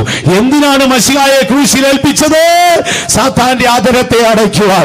ദൈവമേ, നിന്റെ വിധികളൊക്കെ നീതിയുള്ളവയാണ്. മശിഹായുടെ ക്രൂശ് മരണം എന്ന് പറയുന്നത് പരിശുദ്ധ പിതാവിന്റെ നീതിയെ ലോകത്തിൽ വെളിപ്പെടുത്താനാണ്. ഇനി നമുക്ക് അടുത്ത ഭാഗത്തേക്ക് പോകാം. ദൈവത്തിന്റെ നീതിയുടെ അടുത്ത വശം ദുഷ്ടന്റെ കയറുകളെ അറുത്ത് കളയുക എന്നുള്ളതാണ്. 129 സങ്കീർത്തനം അതിന്റെ 4-ാം വാക്യം ഒന്ന് വായിച്ചാൽ, യഹോവ നീതിമാനാകുന്നു, അവൻ ദുഷ്ടന്മാരുടെ കയറുകളെ അറുത്തു കളഞ്ഞിരിക്കുന്നു. ദൈവം നീതിമാനാണ്. ദൈവത്തിന്റെ നീതിയാണ് ദുഷ്ടന്റെ കയറുകളെ അറുക്കുന്നത്. ചിലപ്പോഴെല്ലാം മരണപാശങ്ങൾ നിങ്ങളെ കയറി ചുറ്റാറുണ്ട്, പാതാള വേദനകൾ നിങ്ങളെ കയറി പിടിക്കാറുണ്ട്. നിങ്ങൾ അതിന് അധീനപ്പെട്ടിരിക്കരുത്. അപ്പോൾ നിങ്ങൾ അതരം തുറന്ന് ഏച്ചു പറയണം. പറയേണ്ടതെന്നറിയാമോ? എന്റെ ദൈവം നീതിമാൻ, അവൻ ദുഷ്ടന്റെ കയറുകളൊക്കെയും അറുത്തു കളയും. അനുദപിക്കുന്ന പാപിയോട് പാപം ക്ഷമിക്കുവാൻ ദൈവം നീതിമാനാണ്. ഈ അഖിലാണ്ടത്തിലെ ചെറുതും വലുതുമായ സകലത്തെയും സംരക്ഷിപ്പാൻ ദൈവം നീതിമാനാണ്. പാപത്തിന് കരുണ കൂടാതെ തന്റെ ഏകജാതന്റെ മേൽ ന്യായവിധി നടത്തുവാൻ നമ്മുടെ ദൈവം നീതിമാനാണ്. അതിലുപരി തന്റെ നീതി ഭക്തന്മാരുടെ മേൽ ബന്ധിച്ചിരിക്കുന്ന ദുഷ്ടന്റെ കയറുകളെ അറുത്തുകളയും ദൈവമക്കളെ. പലപ്പോഴും പലവിധമായ ദുഷ്ടതകൾ നമ്മളെ കയറി ചുറ്റിക്കളയും. നമ്മളും മനുഷ്യരല്ലേ, ജഡത്തിൽ ജീവിക്കുന്നവരല്ലേ. പക്ഷെ ഈ ആത്മീയ സത്യം അറിഞ്ഞുകൊള്ളണം. ഒന്നുകൂടെ വായിച്ചാട്ട്, യഹോവ നീതിമാനാകുന്നു, അവൻ ദുഷ്ടന്മാരുടെ കയറുകളെ എല്ലാം അറുത്ത് കളയുന്നു. ദൈവമക്കളെ, ദൈവം നീതിമാനാണ്. ആ നീതിയാണ് ദുഷ്ടന്റെ കയറുകളെ അറുക്കുന്നത്. നിങ്ങൾ ഏതെങ്കിലുമൊക്കെ വിഷയങ്ങളിൽ രോഗശക്തിയാലോ പൈശാച ശക്തിയാലോ ഒക്കെ ബന്ധിതനാകുമ്പോൾ നിങ്ങൾ അധരമടച്ചൊന്നും ഇരിക്കരുത്. ഈ വചനം ഏറ്റുപറഞ്ഞു പ്രാർത്ഥിച്ചുകൊണ്ടേയിരിക്കണം. പലർക്കും ഇത് അറിഞ്ഞുകൂടാ. നിങ്ങൾ ചെറിയ പ്രാർത്ഥനകളിൽ പങ്കെടുക്കുമ്പോൾ പോലും, നിങ്ങളുടെ വീടുകളിൽ പ്രാർത്ഥിച്ചാൽ പോലും, നിങ്ങൾ എപ്പോഴും യേശുവിന്റെ രക്തത്തിലും ദൈവവചനത്തിലും ആശ്രയിച്ചേ നിങ്ങൾ പ്രാർത്ഥിക്കാവൂ. ദൈവത്തിന്റെ വചനം അത് ഭയങ്കര ശക്തിയേറിയതാണ്. യഹോവയുടെ വായിൽ നിന്ന് പുറപ്പെട്ടു വരുന്ന വാക്കാണ്. ബൈബിളിൽ ഒരു വാക്യമുണ്ട്, മഹാസമുദ്രത്തിൽ നിന്ന് കയറി വന്ന മൃഗം മരണകരമായ മുറിവേറ്റു. 5 പ്രാവശ്യം എഴുതിയിട്ടുണ്ട്. അതിനും മരണമില്ലാത്തത് കൊണ്ടാണ് മരിക്കാത്തത്. അല്ലേ, 1-ാം നൂറ്റാണ്ടിലെ അവൻ മരിച്ചുപോയവൻ. മരണകരമായ മുറിവേറ്റ മൃഗമാണ്. ആരാണ് അവനെ മുറിപ്പെടുത്തിയത്? കഴിഞ്ഞ 2000 വർഷമായി സിയോനിൽ നിന്ന് അഭിഷക്തരായ വിശുദ്ധന്മാർ ആത്മാവിൽ നിറഞ്ഞ് അവരുടെ അധരത്തിൽ നിന്ന് പുറപ്പെട്ട മൂർച്ചേറിയ വാളുകൊണ്ടാണ് ദുഷ്ടൻ മുറിവേറ്റത്. നിന്റെ ദൈവം നീതിമാനാണ്.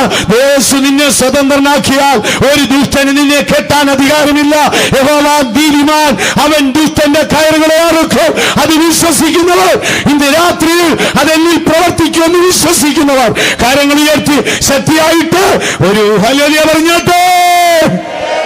അപ്പോൾ യഹോവ നീതിമാൻ, അവൻ ദുഷ്ടന്റെ കയറുകളൊക്കെ അറുക്കും. പ്രാർത്ഥിക്കുമ്പോഴൊക്കെ നമ്മൾ ഈ വചനം ഏച്ചു പറഞ്ഞു പ്രാർത്ഥിച്ചാട്ടെ, പിശാചിന്റെ കെട്ടങ്ങ് പൊട്ടിപ്പോകും. നമ്മളെന്തെങ്കിലുമൊക്കെ യേശുവേ തരണമേ തരണമേ എന്നല്ല. പ്രാർത്ഥനയ്ക്ക് 4 വശമുണ്ട്. അതിലൊന്ന് യാചനയാണ്. നിങ്ങൾ ഇവിടെ ഇരിക്കുന്നത് നിങ്ങളാരും യാചിക്കാൻ നടക്കണ്ട. നിങ്ങളുടെ മക്കളാരും വന്ന് നിങ്ങളോട് യാചിക്കാറില്ലല്ലോ. ദരിദ്രനായ വഴി യാചകനല്ലേ യാചിക്കുന്നത്. നമ്മൾ ഒരു കാലത്ത് യാചിച്ചവരാണ്, നമ്മൾ യാചകരല്ല. നമ്മൾ ദൈവത്തിന്റെ പുത്രന്മാരാണ്. പ്രാർത്ഥന എന്ന് പറയുന്നത് 1 യാചനയുടെ വശമാണ്, 2 പക്ഷപാതത്തിന്റെ വശമാണ്. തമ്പുരാനെ അതൊന്ന് ചെയ്യാമോ? ഞാൻ കണ്ടിട്ടുണ്ട്, എൻ്റെ കണ്ണുകൊണ്ട് കണ്ടിട്ടുണ്ട്. ഞാനൊരിക്കൽ ബോംബെയിൽ ഒരു പാസ്റ്ററോട് ആയിരിക്കുമ്പോൾ ഒരു ഭൂതബാധിതനായവനെ അദ്ദേഹത്തിന്റെ അടുക്കൽ കൊണ്ടുവന്നു. തൻ്റെ കൈകാലുകളെല്ലാം അങ്ങ് വ്രണപ്പെട്ടിട്ട് ആ പാസ്റ്റർ രോഗിയായിരിക്കുക. ഞാൻ അദ്ദേഹത്തെ ചികിത്സിക്കാൻ അങ്ങനെ സഹായിക്കാൻ ഇങ്ങനെ സഹായമൊക്കെ ചെയ്തു കൊടുക്കാൻ ഇങ്ങനെ അടുത്ത് നിൽക്കുകയാണ്. അപ്പോൾ ഒരു പിശാച് പിടിച്ചവൻ തമിഴ്നാട്ടിൽ നിന്ന് ബോംബെയിൽ ജോലി തേടി വന്ന ഒരു അപ്പൻ്റെ മോനാണ്. റെയിൽവേ ഉദ്യോഗസ്ഥനായിരുന്നു. അപ്പൻ മരിച്ചപ്പോൾ ജോലി ഇവന് കിട്ടി. ഇവൻ അവിടെ ജോലിക്ക് പോയി. ഒരു മറാഠി പെൺകുട്ടി വിവാഹം കഴിക്കാൻ നിർബന്ധിച്ചു. ഇവൻ അമ്മയും പെങ്ങളും ഉള്ളെന്ന് പറഞ്ഞ് ഒഴിഞ്ഞു മാറി. അവൾ എന്തോ ബർത്ത്ഡേക്ക് എന്തോ കൊണ്ട് കൊടുത്തതാണ്. ഇവനാ ലഡു മേടിച്ച് കഴിച്ചു. അവസാനം പിശാച് കയറി അമ്മയും പെങ്ങളെയും കൊല്ലണം, വെട്ടോത്തിയും കൊണ്ട് നടക്കുക. ഒരു ട്രീറ്റ്മെന്റ് ചെയ്തിട്ടും രക്ഷയില്ല. ഈ പാസ്റ്റർ 2 കൈയും കാലും അങ്ങ് വ്രണമായി അങ്ങേയറ്റമായിരിക്കുക. രാത്രി മുഴുവൻ കരുണയ്ക്കായി യാചിച്ചുകൊണ്ടിരിക്കും. ഇപ്പോൾ എന്നോട് പറഞ്ഞു, ജോസേ നാളെ ഒരാൾ വരും, മോൻ കൂടെ ഒന്ന് പ്രാർത്ഥിക്കണം എന്നൊക്കെ പറഞ്ഞു. ഞാൻ അദ്ദേഹത്തെ മറ്റൊരു സഹായി പയ്യനുണ്ട്, ഞങ്ങൾ അദ്ദേഹത്തെ ഒരു കസാരെ കൊണ്ടുപോയി ഒരുത്തി, ഒരു തലേണയൊക്കെ കൈ വെച്ചു കൊടുത്തു. അദ്ദേഹം ഇങ്ങനെ വ്രണമായി, കൈയെല്ലാം പുറത്തെല്ലാം വ്രണമായി വേദനപ്പെടുകയാണ്. ഈ അമ്മയും പെങ്ങളും ഇവനും കൂടെ വന്നു. ഇവനങ്ങനെ പ്രാകൃതനായി വന്നിരിക്കുകയാണ്. ഇനി ഈ പാസ്റ്ററെ നോക്കി ഇരിക്കുകയാണ്. ഞാനോർത്ത് പാസ്റ്റപ്പത്തിന് എന്തിനാണ് ഈ കഷ്ടപ്പെടുന്നത്?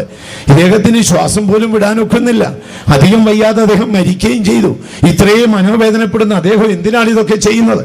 ഇങ്ങനെ ചിന്തിച്ച് ഇദ്ദേഹം വന്ന് മുമ്പിലിരിക്കുകയാണ്. കുറെ കഴിഞ്ഞപ്പോൾ ഇദ്ദേഹം പ്രാർത്ഥിക്കാൻ തുടങ്ങി. ഞാൻ പ്രാർത്ഥിച്ചൊന്നുമില്ല, ഞാൻ മൗനമായിരിക്കുകയാണ്. അവന്റെ അമ്മയും പെങ്ങളും പേടിച്ച് സമീപത്തിരിക്കുകയാണ്. കുറെ കഴിഞ്ഞപ്പോൾ ഇദ്ദേഹം പറയാണ്, അങ്ങ് കരുണയുള്ള ദൈവമല്ലേ? ഒരു ചോദ്യം, അങ്ങ് കരുണയുള്ള ദൈവമല്ലേ? എന്നോട് എത്രയോ പ്രാവശ്യം അത് പറഞ്ഞിട്ടുണ്ട്. അവന്റെ അപ്പച്ചൻ നീതിയുള്ളവനല്ലേ? വിശുദ്ധന്മാരെ സ്നേഹിച്ചതല്ലേ? അങ്ങയുടെ വേലയ്ക്ക് വേണ്ടി അധ്വാനിച്ചതല്ലേ? അങ്ങേ അനുവദിച്ചിട്ടാണോ ഇപ്പോൾ? അങ്ങേക്ക് എന്നോട് കരുണയുണ്ടെങ്കിൽ ഇപ്പോൾ അവനെ സൗഖ്യമാക്കണം. ഇത്രയും പറഞ്ഞു തീർന്നതേ ഉള്ളൂ. അവനാലോറി അദ്ദേഹത്തിന്റെ കാൽക്കൽ വീണ് കെട്ടിപ്പിടിച്ചു. ഞാൻ അമ്പരന്നു പോയി. അന്നാണ് എനിക്ക് മനസ്സിലായത്, ഇടിവിൽ നിന്നൊരു വിശുദ്ധൻ പറഞ്ഞാൽ ദൈവം മൂളും. അപ്പോൾ പ്രാർത്ഥനയുടെ 2ാമത്തെ വശം യാചനയാണ്. ഇനി പ്രാർത്ഥനയുടെ 3ാമത്തെ വശം യുദ്ധകളമാണ്. ബൈബിളിൽ എഴുതിയിരിക്കുന്നു, നിങ്ങൾ പ്രാർത്ഥനയിൽ പോരാടിക്കൊണ്ടിരിക്കണമെന്ന്. നിങ്ങൾ ഏറ്റു പറയുമ്പോൾ 1ാമത് യേശുവിന്റെ രക്തവും 2ാമത് അവന്റെ നീതിയും പറയണം. എന്താണ് വാക്യം വായിച്ചു കേട്ടത്? യഹോവ നീതിമാൻ. ഇന്ന് രാത്രി നമുക്ക് ഏറ്റു പറയാം, എന്റെ ദൈവം നീതിമാൻ, അവൻ നീതിയോട് വിധിക്കുന്നവൻ. അവന്റെ നീതിയാൽ അവൻ എന്റെ ദുഷ്ടന്റെ കയറുകളെ എന്റെ മേൽ നിന്ന് അഴിച്ച് എന്നെ സ്വതന്ത്രനാക്കും. ഞാൻ രോഗിയാണോ? ഇന്ന് ദുഷ്ടന്റെ കയറഴിക്കും. ഞാനൊരു ത്വക്ക് രോഗിയാണോ? ഇന്ന് ദുഷ്ടന്റെ കയറഴിക്കും. ഞാനൊരു ആസ്മാ രോഗിയാണോ? ഇന്ന് ദുഷ്ടന്റെ കയറഴിക്കും. വിശ്വസിക്കുന്നവർ കരങ്ങൾ ഉയർത്തി ശക്തിയായിട്ട് ഒരു ഹല്ലേലൂയ പറഞ്ഞോട്ടെ. നിങ്ങൾ ഈ വചനം വെച്ച് പറഞ്ഞുകൊണ്ടേയിരിക്കണം, എന്റെ ദൈവം നീതിമാൻ, അവൻ ദുഷ്ടന്റെ കയറുകളെ അറുത്ത് കളയും. നമുക്ക് അടുത്ത ഭാഗത്തേക്ക് കടന്നു വരാം. ദൈവത്തിന്റെ നീതിയുടെ ഭാഗം പലപ്പോഴും സ്നേഹത്തിൽ കൂടെ നമ്മെ ശിക്ഷിക്കും. ദൈവമക്കളെ, ദൈവം നീതിമാനായതുകൊണ്ട് പലപ്പോഴും എന്നെയും നിങ്ങളെയും ശിക്ഷിക്കും. ദൈവം നീതിമാനല്ലായിരുന്നെങ്കിൽ നിങ്ങളെ എന്നേക്കുമായി വിട്ടുകളയുമായിരുന്നു. ദൈവത്തിന്റെ നീതിയുടെ ഒരു ഭാഗമാണ് ദയയും സ്നേഹവും. അതുകൊണ്ടാണ് ബൈബിൾ എഴുതിയിരിക്കുന്നത്, താൻ സ്നേഹിക്കുന്ന ഏവനെയും താൻ ശിക്ഷിക്കും, താൻ വെറുക്കുന്നവനെ ശിക്ഷിക്കുമെന്ന് ബൈബിളിൽ എങ്ങും ഒരു വാക്യമേ ഇല്ല.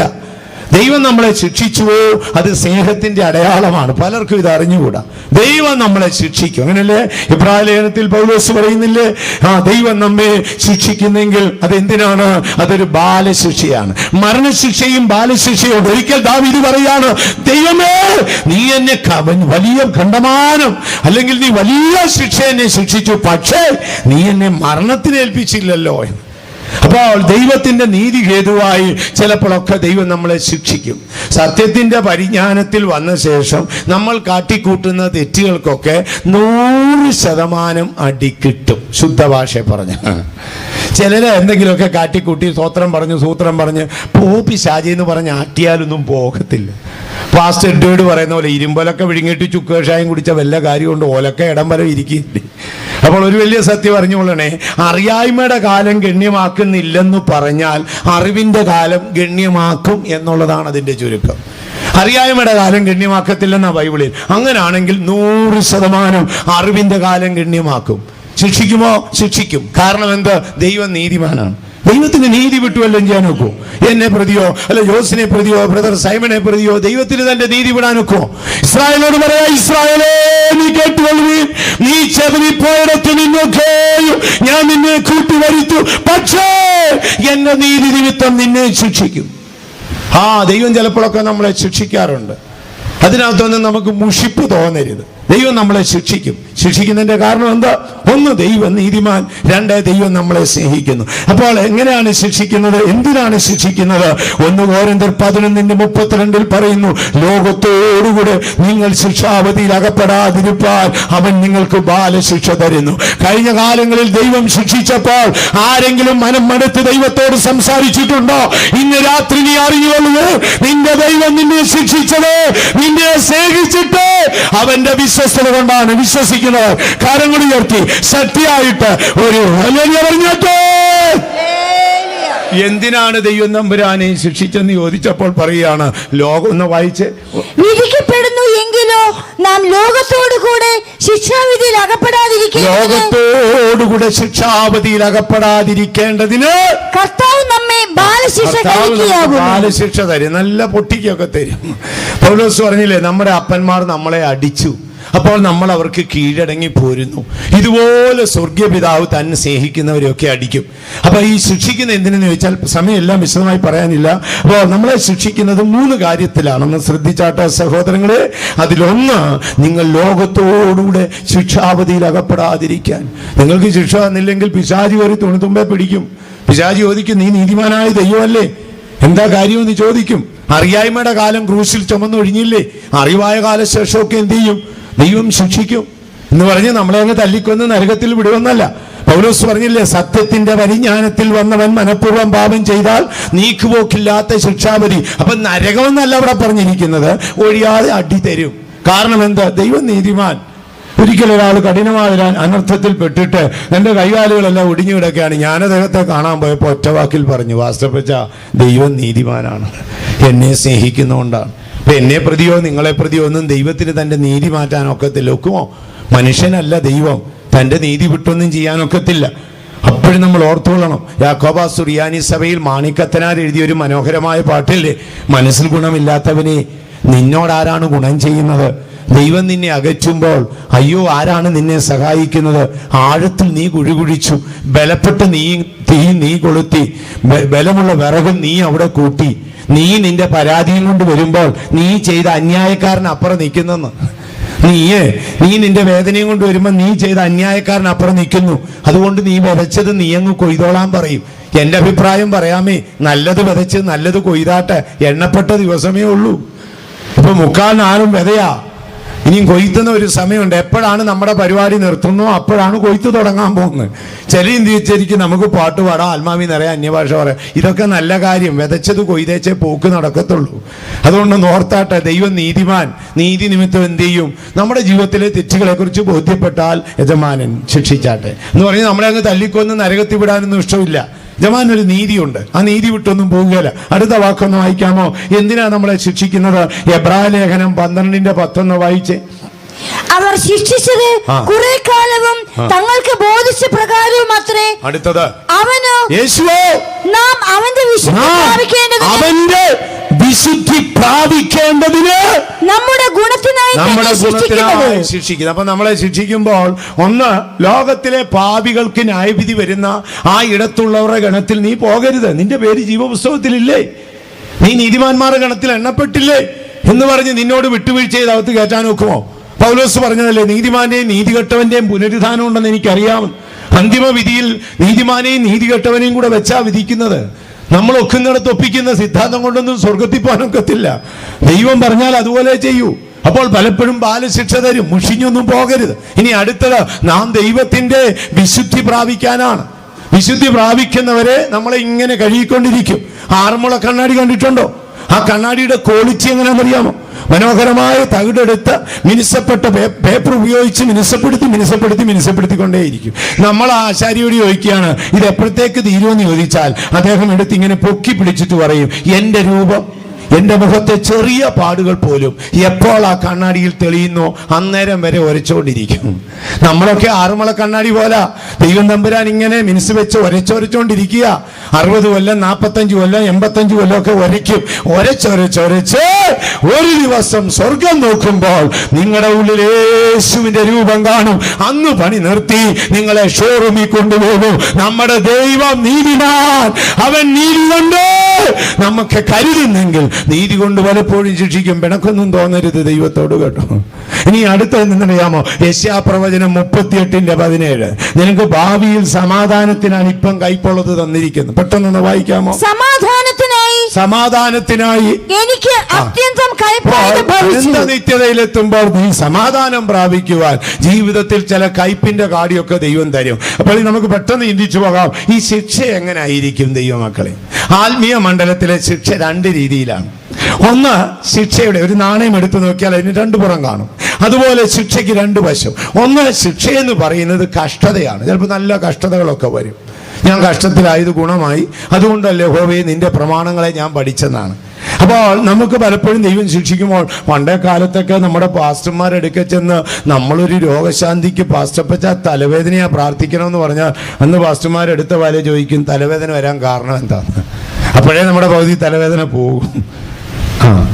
സക്രിയാപ്പച്ചനൊക്കെ അങ്ങനെ നമ്മൾ എന്നിട്ട് പറ്റാ തലവേദന എന്ന് പറഞ്ഞാൽ പറയും, ദൈവവിശുദ്ധിക്ക് അന്യപ്പെട്ടത് എന്തോ നീ ചിന്തിച്ചല്ലോ, എന്താണ് അതങ്ങ് ഏറ്റു പറഞ്ഞാട്ടിതാണ്. യെസ്, അത് പറയുമ്പോൾ തലവേദന പോകുമെന്നാണ് അവരുടെ വെളിപ്പാട്. ഇക്കാലത്ത് പിന്നെ അങ്ങനെയൊന്നും ചോദിക്കാറില്ല. അത് ഡോക്ടർമാരും എല്ലാം ചോദിച്ചെങ്കിലേ ഉള്ളൂ, വിശുദ്ധന്മാരൊന്നും ചോദിക്കാറില്ല. നമ്മൾ കാര്യം നമ്മൾ ഇങ്ങോട്ടല്ലല്ലോ വരുന്നത്, നമ്മൾ നേരെ അമൃതയിലോട്ടല്ലേ പോകുന്നത്. അവിടെ ഡോക്ടർ രവീന്ദ്രനെ കാണാൻ പോകുന്നതുകൊണ്ട് അദ്ദേഹം ചിലപ്പം ചോദിക്കുമായിരിക്കും, ദൈവത്തിന് മഹത്വം ഉണ്ടാകട്ടെ. അപ്പോൾ ഓർത്തുകൊള്ളണമേ, കഷ്ടത ശിക്ഷയുടെ ഒരു ഭാഗമാണ്. ഈ കഷ്ടത വരുമ്പോൾ ഒരു പ്രത്യേകതയുണ്ട്. ഇപ്പോൾ നമ്മളിൽ ഒരാൾ കഷ്ടത്തിലായിപ്പോയെന്നിരിക്കട്ടെ, അപ്പോൾ എല്ലാവരും കൂടെ ചെന്ന് അവരോട് സഹതാപം കാണിക്കും. ഇപ്പം ഞാൻ കഷ്ടത്തിലാണെങ്കിൽ എൻ്റെ സഹോദരങ്ങളൊക്കെ വന്ന് എന്നോട് സഹതാപം കാണിക്കും. ഓറഞ്ച് വേണോ, റസ്ക് വേണോ, ബ്രെഡ് വേണോ, ടിന്നിലെ വേണോ, പാട്ടയിലെ വേണോ, വേണേ ടാറും പാട്ടയും മേടിച്ചോണ്ട് വരും. വാസ്തപ്പച്ചൻ കലക്കി കുടിച്ചോ, വണ്ണം വെക്കട്ടെ. എന്ത് നമുക്ക് കൊണ്ടുതരും. കാര്യം എന്നറിയാമോ? ഞാൻ കഷ്ടത്തിലാകുമ്പോൾ സഹജീവിയുടെ സഹതാപം കിട്ടും. ഇനിയും ശിക്ഷയുടെ 2ാമത്തെ വശം താഴ്ചയാണ്. യെസ്, യഹോവേ നിന്റെ വിധികളെല്ലാം നീതിയുള്ളവ, നിന്റെ വിശ്വസ്തത കൊണ്ട് നീ എന്നെ അങ്ങ് താഴ്ത്തി. മേളിൽ പൊങ്ങിയിരിക്കുന്നവനെ തമ്പുരാൻ താഴ്ത്തി വയ്ക്കും. ഇപ്പോഴെന്താ കിട്ടാൻ പോകുന്നറിയാമോ? കഷ്ടത്തിലായിരുന്നപ്പോൾ സഹജീവി റസ്കും ഓറഞ്ചും മേടിച്ചു തന്നെങ്കിൽ, താഴ്ചയിലാകുമ്പോൾ ഈ സഹജീവികളെല്ലാം കൂടെ പോസ്റ്റ്മോർട്ടം റിപ്പോർട്ട് എഴുതും. എനിക്കറിയാം, പണ്ടേ അവൻ അങ്ങനെ ആയിരുന്നത്. 56 വർഷത്തിന് മുമ്പുള്ള കാര്യം എടുത്തു പറയും. അവൻ ദൈവവും ക്ഷമിച്ചു, സ്വർഗവും ക്ഷമിച്ചു, പണ്ടേ മറന്നു. ശവക്കുഴി കിടക്കുന്നവന്റെ അസ്ഥി മാന്തി പോസ്റ്റ്മോർട്ടം റിപ്പോർട്ട് എഴുതും. കണ്ടോണ്ട് അത് അന്നേ ഞങ്ങൾക്കറിയായിരുന്നു. ദൈവം ക്ഷമിച്ചതും ദൈവം മറന്നതും മനുഷ്യൻ മറന്നതും ഇവൻ എടുത്തു പറയും നമുക്ക് കഷ്ടം വരുമ്പോൾ. ഇതാണ് തമ്മിലുള്ള വ്യത്യാസം. കഷ്ടം വരുമ്പോൾ സഹതാപം വരും, താഴ്ച വരുമ്പോൾ നിന്ന വരും. വരുത്തിയതാരാണ്? ദാവീദിനെ കഷ്ടം തകർത്തില്ല, എത്ര നോക്കിയിട്ടും തകർത്തില്ല. ഒടുവിൽ ദാവീദ് പറഞ്ഞു, അയ്യോ യഹോവേ, നിന്ന എൻ്റെ ഹൃദയത്തെ തകർത്തു. ദൈവം നീതിമാനാണ്. ആ നീതി നിമിത്തം ചിലപ്പോൾ കഷ്ടത്തിലാക്കും. കഷ്ടം വരുമ്പോൾ സഹജീവിയുടെ സഹതാപം കിട്ടും. കഷ്ടത്തിന്റെ ഇടതുവശമായ താഴ്ച വരുമ്പോൾ നിന്നെ സകല മനുഷ്യരും നിന്ദിക്കും. നീ എന്ത് ചെയ്യണമെന്നറിയാമോ? മുഖം പൊടിയോളം താഴ്ത്തി നിന്നെയും ചുമന്ന് ഫെയ്ത്തോമിലോട്ടല്ല വരേണ്ടത്, പാളയത്തിന്റെ പുറത്ത് യേശുവിന്റെ അടുക്കൽ പോക്കോണം. അത് എഴുതിയിരിക്കും. അപ്പോൾ താഴ്ച വരുമ്പോൾ നിന്ന കിട്ടും, കഷ്ടം വരുമ്പോൾ സഹതാപം കിട്ടും. പിന്നിൽ എന്ത് നിപ്പുണ്ട്? ദൈവത്തിന്റെ നീതി. ദൈവത്തിന് മഹത്വം ഉണ്ടാകട്ടെ. നമ്മുടെ ദൈവം ആരാണ്? ദൈവം നമ്പുരാൻ അറിയാതെ നമ്മുടെ ജീവിതത്തിൽ ഒരു ചുക്കും നടക്കത്തില്ല സഹോദരങ്ങളെ. പിശാചിനൊന്നും ചെയ്യാനൊക്കത്തില്ല. അവൻ അസ്ഥിയും മാംസവും ഒന്നും ഇല്ല. അവനിങ്ങനെ പുകഞ്ഞ് നടക്കുകയാണ്. അവന് തന്നെ സമാധാനമില്ല. പിന്നെ അവൻ നമ്മുടെ വരുമോ? ഇതെല്ലാം ദൈവം തമ്പുരാൻ കാൽക്കുലേഷൻ ചെയ്ത് കണക്കൂട്ടി വെച്ചിരിക്കുക. ഇതിനിടെ നിങ്ങൾ നിങ്ങളുടെ സ്വാർത്ഥത കൊണ്ട് അതും ഇതൊക്കെ കാട്ടിക്കൂട്ടും. ഈ കാട്ടിക്കൂട്ടുന്ന കാര്യത്തിൽ ദൈവത്തിന് ഇടപാടില്ല. അതൊക്കെ നമ്മൾ അനുഭവിച്ചേ ഒക്കത്തുള്ളൂ. ഇനി അടുത്ത ഭാഗത്തേക്ക് പോകാം. നമ്മുടെ ദൈവത്തിന്റെ നീതിയുടെ അടുത്ത വശം. സമയം അവസാനിച്ചിരിക്കുന്നല്ലോ. നമ്മുടെ ദൈവനീതിയുടെ അവസാന വശം. നമ്മുടെ ദൈവം ഏറ്റവും ചെറിയ കാര്യം ഓർത്തിരിക്കും. നമ്മൾ ആരെങ്കിലും ഓർത്തിരിക്കുമോ? ദൈവം ഏറ്റവും ചെറിയ കാര്യവും ഓർത്തിരിക്കും.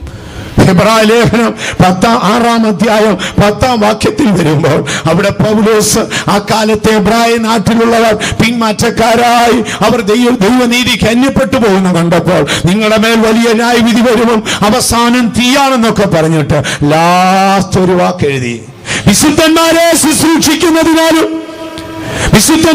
ശുശ്രൂഷിച്ചതിനാലും തന്റെ നാമത്തോട് കാണിച്ച സ്നേഹവും മറന്നുകളവാൻ ദൈവം അനീതിയുള്ള ദൈവമല്ല. വായിച്ചാട്ട.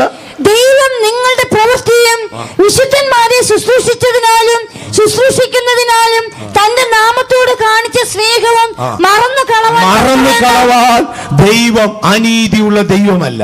ദൈവം നീതിയുള്ള ദൈവമാണ്. ദൈവം എല്ലാം ഓർമ്മയിൽ സൂക്ഷിച്ചിട്ടുണ്ട്. നമ്മൾ പലപ്പോഴും അനീതിയുള്ളവരായതുകൊണ്ട് ആര് നന്മ ചെയ്താലും മറന്നുപോകും. ശുദ്ധന്മാർ ചെയ്ത നന്മ ക്ഷണത്തിൽ മറന്നുപോകും. സഹവിശ്വാസികൾ ചെയ്ത നന്മകൾ മറന്നുപോകും. ചില മാതാപിതാക്കന്മാരെ കുഞ്ഞുങ്ങൾ മറന്നുപോകും. ചില കുഞ്ഞുങ്ങളെ മാതാപിതാക്കന്മാർ മറന്നുപോകും. നമ്മുടെ ദൈവം നീതിമാനാണ്. അവന്റെ നീതിയുടെ ഒന്നാമത്തെ വിഷയം അവൻ സകലത്തെയും സംരക്ഷിക്കുന്ന ദൈവമാണ്. നീതിയുടെ രണ്ടാമത്തെ വിഷയം അവൻ നീതിയോടെ വിധിച്ച് പാപത്തിന്റെ മേൽ വിധി വരുത്തി കരുണയോടെ നമ്മോട് ക്ഷമിച്ചതാണ്. അവന്റെ വിധിയുടെ അടുത്ത വശം അവൻ നമ്മുടെ ശത്രുവായ സാത്താന്റെ ദുഷ്ടന്റെ കയറുകളെ അറുത്തു കളഞ്ഞതാണ്. അവന്റെ നീതിയുടെ അടുത്ത വശം നമ്മളോട് അവൻ സ്നേഹത്തിലും ദയയിലും നമ്മെ ശിക്ഷിച്ച് അവന്റെ വിശുദ്ധിയിലേക്ക് അവന്റെ നിത്യതയിലേക്ക് നമ്മെ ഒരുക്കുന്നതാണ്. അടുത്തതായി വായിച്ചു കേട്ടല്ലോ, മറന്നുകളയാത്ത ദൈവമാണ്. ദൈവം മറക്കത്തില്ല ദൈവമക്കൾ. ഇതുകൊണ്ടൊക്കെ നമ്മൾ പലരും ഇരുന്നു പോകുന്നത്. അതുകൊണ്ടാണ് ദൈവത്തിന്റെ സ്വഭാവം കണ്ടിട്ട് യെശയ്യാപ്രവാചകൻ ഇങ്ങനെ പറഞ്ഞു, നീ ചതഞ്ഞ ഓട ഒടിച്ചു കളയുന്ന ദൈവമല്ല. നമ്മളിങ്ങനെ നദീതീരത്ത് പോയാൽ ഈ ഓട ഒടിഞ്ഞ് വെള്ളത്തിൽ കിടന്ന് ഇങ്ങനെ ആടുകയാണ്.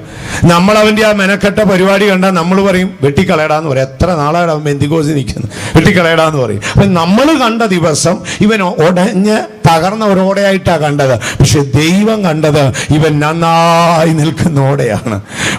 അടുത്തത്, ഒരു കാലത്ത് ഇവൻ നല്ലൊരു വിളക്കായിരുന്നു. ഇവൻ ഇങ്ങനെ കത്തി, ഇവന്റെ വെളിച്ചത്തിൽ അനേകർ ആശ്വാസം പ്രാപിച്ചിരുന്നു, അനേകർ ജീവൻ പ്രാപിച്ചു. ഏതോ ഒരു പ്രത്യേക സാഹചര്യത്തിൽ ഇവനങ്ങ് കെട്ടുപോയി. ഇപ്പോൾ അവൻ പുകയാണ്. അവന്റെ പുക ഇങ്ങനെ മുറികളിലെല്ലാം നിറഞ്ഞ് ദുർഗന്ധം ഭവിച്ച് അവിടെയും ഇടെല്ലാം കരികളായി കൂടി നിൽക്കുന്ന എല്ലാവർക്കും ദോഷം തോന്നുന്നു. നമ്മുടെ മനുഷ്യ അഭിപ്രായത്തിൽ എന്തു പറയും? അതങ്ങ് ഊതിക്കെടുത്തി കളയടാന്ന്. പക്ഷേ ദൈവം നീതിമാൻ. അവൻ നോക്കുന്നതല്ല നിങ്ങൾ പുകയുന്നവരായി മറ്റുള്ളവർ കാണുന്നെങ്കിൽ നിങ്ങൾ കത്തുന്നതായി നിങ്ങളെ കണ്ടൊരു ദൈവമുണ്ട്. ഇതുവരെ നീ ദൈവത്തിന്റെ സന്നിധിയിൽ ഒടിഞ്ഞു പോകാതെയും തകർന്നു പോകാതെയും ഇരുന്നതിന്റെ പിന്നിൽ നിന്നെ കണ്ട് നീ വിശുദ്ധന്മാരോട് ചെയ്ത സകല നീതിയും ഓർക്കുന്ന ഒരു ദൈവമുണ്ട്. വിശ്വസിക്കുന്നവർ കരങ്ങൾ ഉയർത്തി ശക്തിയായിട്ട് ഒരു ഹല്ലേലൂയ പറഞ്ഞോട്ടെ. ആകയാൽ ദൈവം എല്ലാം ഓർമ്മയിൽ വെച്ചിട്ടുണ്ട്. ഞാൻ പറഞ്ഞല്ലോ, ഞാൻ കണ്ടപ്പോൾ പുകയുന്ന തിരിയായിട്ടാണ്. ഞാൻ പറയും ഊതിക്കെടുത്താൻ പറയും. പക്ഷെ എന്നോട് ദൈവം പറയും, നീ പുകയുന്ന തിരിയായി കണ്ടു, ഞാൻ അവനെ കണ്ടത് കത്തി ജ്വലിക്കുന്ന തീയായിട്ടായിരുന്നു. മറന്നുകളവാൻ അനീതിയുള്ള ദൈവമല്ല. കുശവന്റെ വീട്ടിൽ ചെന്ന യിരെമ്യാവ് നോക്കുമ്പോൾ കൽചക്രത്തിൽ വെച്ച് കളിമണ്ണ് കൊണ്ട് പണിതു. ഒടുവിൽ കയ്യിൽ നിന്ന് വഴുതിപ്പോയി. പിന്നെയും പിന്നെയും പിന്നെയും വഴുതിപ്പോയി. അപ്പോൾ കുശവൻ യിരെമ്യാവിനോട് ചോദിച്ചു, കുശവൻ എന്താണ് ചെയ്തത്? അവൻ ആ കളിമണ്ണ് എറിഞ്ഞു കളയാതെ ഒന്നിനെ മറ്റൊന്നായി പണിതു. നമ്മുടെ ദൈവം നീതിമാൻ. എസെക്കിയേലിനോട് ചോദിച്ചു, പ്രവാചകേ, ഈ അസ്ഥികൾ ജീവിക്കുമോ? പ്രവാചകൻ ചുറ്റും നോക്കിയിട്ട് പറഞ്ഞു, ദൈവം തമ്പുരാനെ, നിനക്കേ അത് അറിയത്തുള്ളൂ. അപ്പോൾ യഹോവ പറഞ്ഞു, ഈ അസ്ഥികൾ ജീവിക്കും. ഞാൻ ഇവരെ മരണക്കുഴിയിൽ നിന്ന് എഴുന്നേൽപ്പിക്കും. ഞാൻ ഇവർക്ക് ത്വക്കും മാംസവും കൊടുക്കും. ഞാൻ ഇവരുടെ മേൽ ശ്വാസം നൽകും. ഇവരെഴുന്നേറ്റ് സാധാരണ ജനങ്ങളല്ല, ഇവരെഴുന്നേറ്റ് എന്റെ സൈന്യമായി തീരും. കാരണം ദൈവം മറന്നു കളയുന്ന ദൈവമല്ല. ഈ ഓട ഒരു ദിവസം നേരെ നിന്നതാണ്, അതെങ്ങനെയോ ഒടിഞ്ഞുപോയി. ഈ വിളക്ക് ഒരു ദിവസം ആളിക്കത്തിയതാണ്, അതെങ്ങനെയോ കെട്ടുപോയി. ഈ കളിമണ്ണ് ഒരു ദിവസം കുശവന്റെ കയ്യിൽ മെരുകി ഇരുന്നതാണ്, അതെങ്ങനെയോ വഴുതിപ്പോയി. ഈ സൈനികർ ഒരു കാലത്ത് ദൈവത്തിന് വേണ്ടി യുദ്ധം ചെയ്തവരാണ്, അവരെങ്ങനെയോ വീണ് മരിച്ചുപോയി. മറന്നു കളയുന്ന ദൈവമല്ല നമ്മുടെ ദൈവം. നമ്മുടെ ദൈവം നീതിമാൻ. അവന്റെ നീതി ഓർത്ത് ഇന്ന് രാത്രി നമുക്ക് ദൈവത്തെ സ്തുതിക്കാം. നമുക്ക് നമ്മുടെ കണ്ണുകളെ അടയ്ക്കാം. പ്രിയ ദൈവ പൈതലേ, അവൻ മറന്നു കളയുന്ന ദൈവമല്ല. നീ ഇന്ന് ഈ കൃപയിൽ നിൽക്കുന്നുവോ, അത് ദൈവത്തിന്റെ നീതിയാണ്. ഇന്ന് വരെ നീ വിശ്വാസത്തിൽ നിലനിന്നുവോ, അത് ദൈവത്തിന്റെ നീതിയാണ്. ഇന്ന് സകല കണ്ണുകളുടെ മുൻപിലോ നീ പുകയുന്ന തിരിയാണെങ്കിൽ നിന്റെ ദൈവത്തിന്റെ മുമ്പിൽ നീ കത്തുന്ന ഒരു ദീപമാണ്. ഇന്ന് പ്രവാചകന്റെ മുൻപിൽ നീ ചെതറിപ്പോയ അസ്ഥിയാണെങ്കിൽ നിന്റെ ദൈവത്തിന്റെ മുൻപിൽ നീ ദൈവത്തിന്റെ സൈന്യമാണ്. ഇന്ന് നീ മനുഷ്യന്റെ മുൻപാകെ കുശവന്റെ കയ്യിൽ നിന്ന് വഴുതിപ്പോയ മണ്ണാണെങ്കിൽ നിന്റെ ദൈവത്തിന്റെ മുൻപാകെ നീ മനോഹര രൂപമായൊരു പാത്രമാണ്. വിശ്വസിച്ചാൽ നീ ദൈവത്തിന്റെ മഹത്വം കാണും. ഇന്ന് രാത്രി നമുക്ക് നമ്മുടെ കണ്ണുകളെ അടയ്ക്കാം. നമ്മുടെ ദൈവം നീതിമാനാണ്. യേശുവിന്റെ രക്തം നമ്മുടെ 12 ഉള്ളിൽ ഒഴുകിയെത്തുകയാണ്. ആ രക്തത്തിൽ നമുക്ക് ആശ്രയിക്കാം. ആ രക്തം നിങ്ങളുടെ മനസാക്ഷിയെ കഴുകട്ടെ. ആ രക്തം സാത്താന്റെ മേൽ നിന്ന് നിങ്ങൾക്ക് ജയം തരട്ടെ. ആ രക്തം നിങ്ങളിലേക്ക് ജീവനെ കൊണ്ടെത്തിക്കട്ടെ. ഒരു ശുദ്ധമായ മനസാക്ഷിയോട് നിങ്ങൾ ദൈവസന്നിധി വിട്ടുപോകാവൂ. കണ്ണുകൾ അടച്ചാട്ട് കഴിയുന്നിടത്തോളം എല്ലാവരും ദൈവമക്കളും മുഴങ്കാൽ നിന്നിരുന്നാട്ട് നമുക്കൊന്നായിട്ട് ഏച്ചു പറയണം, എന്റെ ദൈവം നീതിമാനാണ്, എന്റെ ദൈവം നീതിമാനാണ്. ആരും അതരമടച്ചു മൗനമായിരിക്കരുത്. കഴിഞ്ഞ രാത്രിയിൽ ദൈവത്തിന്റെ വിശ്വസ്തത നാം ചിന്തിച്ചുകൊണ്ടേയിരുന്നു. ഇന്ന് രാത്രി നമുക്ക് ഏറ്റു പറയാം, എന്റെ ദൈവം നീതിമാനാണ്. അവന്റെ നീതിയാണ് ഈ പ്രപഞ്ചത്തെ സംരക്ഷിക്കുന്നത്. അവന്റെ നീതി നിമിത്തമാണ് എന്റെ കർത്താവ് ക്രൂശിക്കപ്പെട്ടത്. അവന്റെ ക്രൂശ് മരണത്താലാണ് ആ നീതി എനിക്ക് അവകാശമായത്. എന്റെ ദൈവം നീതിമാനാണ്. അവൻ ദുഷ്ടന്റെ കയറുകളൊക്കെ അറുത്തു കളയും. അതരം തുറന്ന് ഏച്ചു പറഞ്ഞുകൊണ്ടിരുന്നാട്ട് എന്റെ ദൈവം നീതിമാനാണ്, എന്റെ ദൈവം നീതിമാനാണ്, എന്റെ ദൈവം നീതിമാനാണ്. അവൻ ദുഷ്ടന്റെ കയറുകളൊക്കെ അറുത്തു കളയും. മനോവേദനയോടാണ് നീ ഇരിക്കുന്നത്. കർത്താവേ, എന്തിനാണ് എന്നെ ഇങ്ങനെ ശിക്ഷിച്ചത്? കർത്താവേ, എന്തിനാണ് എന്നെ ഇങ്ങനെ താഴ്ത്തിയത്? പ്രിയ ദൈവവൈദ്യരെ, ആരും നിനക്കൊരു ദോഷവും ചെയ്തിട്ടില്ല. ഭൂതലത്തിൽ ആർക്കും നിന്നെ തൊടാനൊക്കത്തില്ല. നീ താഴ്ത്തപ്പെട്ടുവോ, അത് ദൈവത്തിന്റെ നീതിയാണ്, അവന്റെ വിശ്വസ്തതയാണ്. നീ ഇപ്പോൾ ഏറ്റവും കൈപ്പുള്ളത് അനുഭവിക്കുന്നുവോ, ഇതാ ഒരു നല്ല കവാടം തുറന്ന് നീ നിത്യമായ സമാധാനവും നിത്യമായ ആശ്വാസവും പ്രാപിക്കും. നിന്റെ ദൈവം നിന്നെ മറന്നു കളയുന്ന ദൈവമല്ല. ഓർത്തു നോക്കുകയും നിന്റെ ആരംഭം നീ മറന്നേക്കാം, പക്ഷെ നിന്റെ ദൈവം മറന്നിട്ടില്ല. കണ്ണുകൾ അടച്ചാട്ട് കഴിയുന്നിടത്തോളം എല്ലാ ദൈവങ്ങൾക്കും മുഴങ്കാൽ ഇരുന്നാട്ട് ദൈവ സാന്നിധ്യം നഷ്ടപ്പെടുന്നത് നമുക്കിടയിൽ ഉണ്ടാകരുത്. പരിശുദ്ധാത്മാവ് ശക്തിയായി നമ്മുടെ മധ്യ വ്യാപരിച്ചുകൊണ്ടിരിക്കുന്നു. എല്ലാവരും ഒരേ ശബ്ദത്തിൽ വെച്ച് പറഞ്ഞാട്ട് എന്റെ ദൈവം നീതിമാനാണ്, എന്റെ ദൈവം നീതിമാനാണ്. അവൻ ചതഞ്ഞ ഓട ഒടിച്ചു കളയുന്ന ദൈവമല്ല. നീ അസംഖ്യമായ തെറ്റുകളോടെ, മാനസിക സംഘർഷത്തോടെ, നിരാശയുടെ അടിത്തട്ടിലാണോ ഇന്ന് രാത്രി നീ പന്തലിലിരിക്കുന്നത്? ഒറ്റ വാക്കേച്ചു പറഞ്ഞാട്ട് എന്റെ ദൈവം നീതിമാനാണ്. അവൻ ദുഷ്ടന്റെ കയറാതെ തന്നെ സ്വതന്ത്രനാക്കും. എന്റെ ദൈവം നീതിമാനാണ്. എന്റെ ആരംഭത്തെ അവന്റെ ഓർമ്മയിലുണ്ട്. ഞാൻ അവനെ സ്നേഹിച്ചതും അവന്റെ കൽപ്പനകളെ പ്രമാണിച്ചതും ഞാൻ അവനോട് പ്രാർത്ഥിച്ചതും വിശുദ്ധന്മാരോടുകൂടെ ഞാൻ ബോധിച്ചതും ലോകം ഒരുപക്ഷെ അറിയത്തില്ലായിരിക്കും. എന്റെ ദൈവം അത് ഓർമ്മയിൽ വെച്ചിട്ടുണ്ട്. അവൻ ചതഞ്ഞ ഓട ഒടിച്ചു കളയത്തില്ല. ഏറ്റു പറഞ്ഞാട്ടോ, ഇല്ല, അവൻ ചതഞ്ഞ ഓട ഒടിച്ചു കളയത്തില്ല. അവൻ പുകയുന്ന തിരി കെടുത്തി കളയത്തില്ല. വൈദ്യുതി പോയി എന്ന് പറഞ്ഞ് അവൻ എന്നെ ഒരിക്കലും എറിഞ്ഞു കളയത്തില്ല. ഞാൻ താഴ്വരയിൽ ചിതറിയ അസ്ഥിയാണെങ്കിലും എന്റെ ദൈവം തന്റെ നീതി കൊണ്ട് എന്നെ എഴുന്നേൽപ്പിച്ച് എന്നെ അവൻ സൈന്യമാക്കി തീർക്കും. പരിശുദ്ധാത്മാവ് നമ്മുടെ ഹൃദയങ്ങളെ ഉണർത്തട്ടെ. എല്ലാവരും ആ വചനം ശക്തിയോടെ ഏറ്റു പറഞ്ഞുകൊണ്ടിരിക്കണം. ആത്മാവ് നമ്മുടെ മധ്യ ശക്തിയായി ആവരിച്ചുകൊണ്ടിരിക്കുന്നു. പലരും ദുഃഖത്തോടും നിരാശയോടും മാനസിക സംഘർഷത്തോടും പിന്മാറ്റത്തിന്റെ ആത്മാവോടും കൂടി ഇരിക്കുകയാണ്. കർത്താവേ, എന്റെ ജീവിതം ഇങ്ങനെയായി പോയല്ലോ, നന്മ ചെയ്യാൻ എനിക്ക് ആഗ്രഹമുണ്ടായിട്ടും ഞാൻ ഇച്ഛിക്കാത്ത തിന്മ ചെയ്തു പോയല്ലോ, അയ്യോ, ഞാൻ അധർമ്മിയാണേ, പാപിയാണേ എന്ന് വെച്ച് പറയുന്നു. നീ ആ ശത്രുവിന്റെ ആരും കേൾക്കാൻ നിൽക്കാതെ നീ വചനം എന്ന് വെച്ച് പറഞ്ഞാട്ട് ആരും അതിനെ അടച്ചിരിക്കുന്നത് വിളിച്ചു വെച്ച് പറഞ്ഞുകൊണ്ടിരുന്നാട്ട് എന്റെ ദൈവം നീതിമാൻ, എന്റെ ദൈവം നീതിമാൻ, എന്റെ ദൈവം വിശ്വസ്തൻ. ഈ വാക്ക് മാത്രം പാളയത്തിൽ നിന്ന് കേൾക്കട്ടെ. എന്റെ ദൈവം നീതിമാൻ, അവൻ ദുഷ്ടന്റെ കയറുകളെ അറുക്കും. എന്റെ ദൈവം നീതിമാൻ, അവന്റെ ഓർമ്മയിൽ എന്നെ സൂക്ഷിക്കും, അവൻ എന്നെ ജീവിപ്പിക്കും, അവൻ എന്നെ പണിയും, അവൻ എന്നെ കത്തിക്കും, അവൻ എന്നെ ബലപ്പെടുത്തും. അവൻ എന്നോടൊരു വാക്ക് പറഞ്ഞു, ഞാൻ നിന്നെ അനാഥനായി വിടത്തില്ല. അവൻ എന്നോട് പറഞ്ഞു, ഞാൻ ജീവിക്കുന്നതുകൊണ്ട് നീ ജീവിക്കുന്നുവെന്ന്. അവൻ എന്നോട് പറഞ്ഞു, ലോകത്തിൽ കഷ്ടമുണ്ടെങ്കിൽ നീ ധൈര്യപ്പെടണമെന്ന്. അവൻ എന്നോട് പറഞ്ഞു, എന്റെ നാമത്തിൽ എന്ത് യാചിച്ചാലും എന്റെ പിതാവ് നിങ്ങൾക്ക് തരുമെന്ന്. പിശാചി ലജ്ജിക്കട്ടെ, പാപത്തിന്റെ ശക്തി ജനത്തെ വിട്ടു പോകട്ടെ, പിന്മാറ്റത്തിന്റെ ആത്മാവ് ജനത്തെ വിട്ടു പോകട്ടെ. യേശുവിന്റെ നാമത്തില്, യേശുവിന്റെ നാമത്തില്, യേശുവിന്റെ നാമത്തില്. Hallelujah, hallelujah, hallelujah. പരിശുദ്ധാത്മാവിന്റെ ശക്തി നമ്മുടെ മധ്യേ വ്യാപരിച്ചുകൊണ്ടേയിരിക്കട്ടെ. ആത്മാവ് നമ്മുടെ ഹൃദയത്തെ ഉണർത്തട്ടെ. ദൈവത്തിന്റെ നീതി ദുഷ്ടന്റെ കയറുകളെ അറുക്കട്ടെ. Hallelujah, hallelujah. തകർക്കുന്ന രാജരാജൻ സൈന്യത്തിന്റെ മുൻപിലാ, തകർക്കുന്ന സൈന്യത്തിന്റെ മുൻപിലാ, നായകനായുള്ള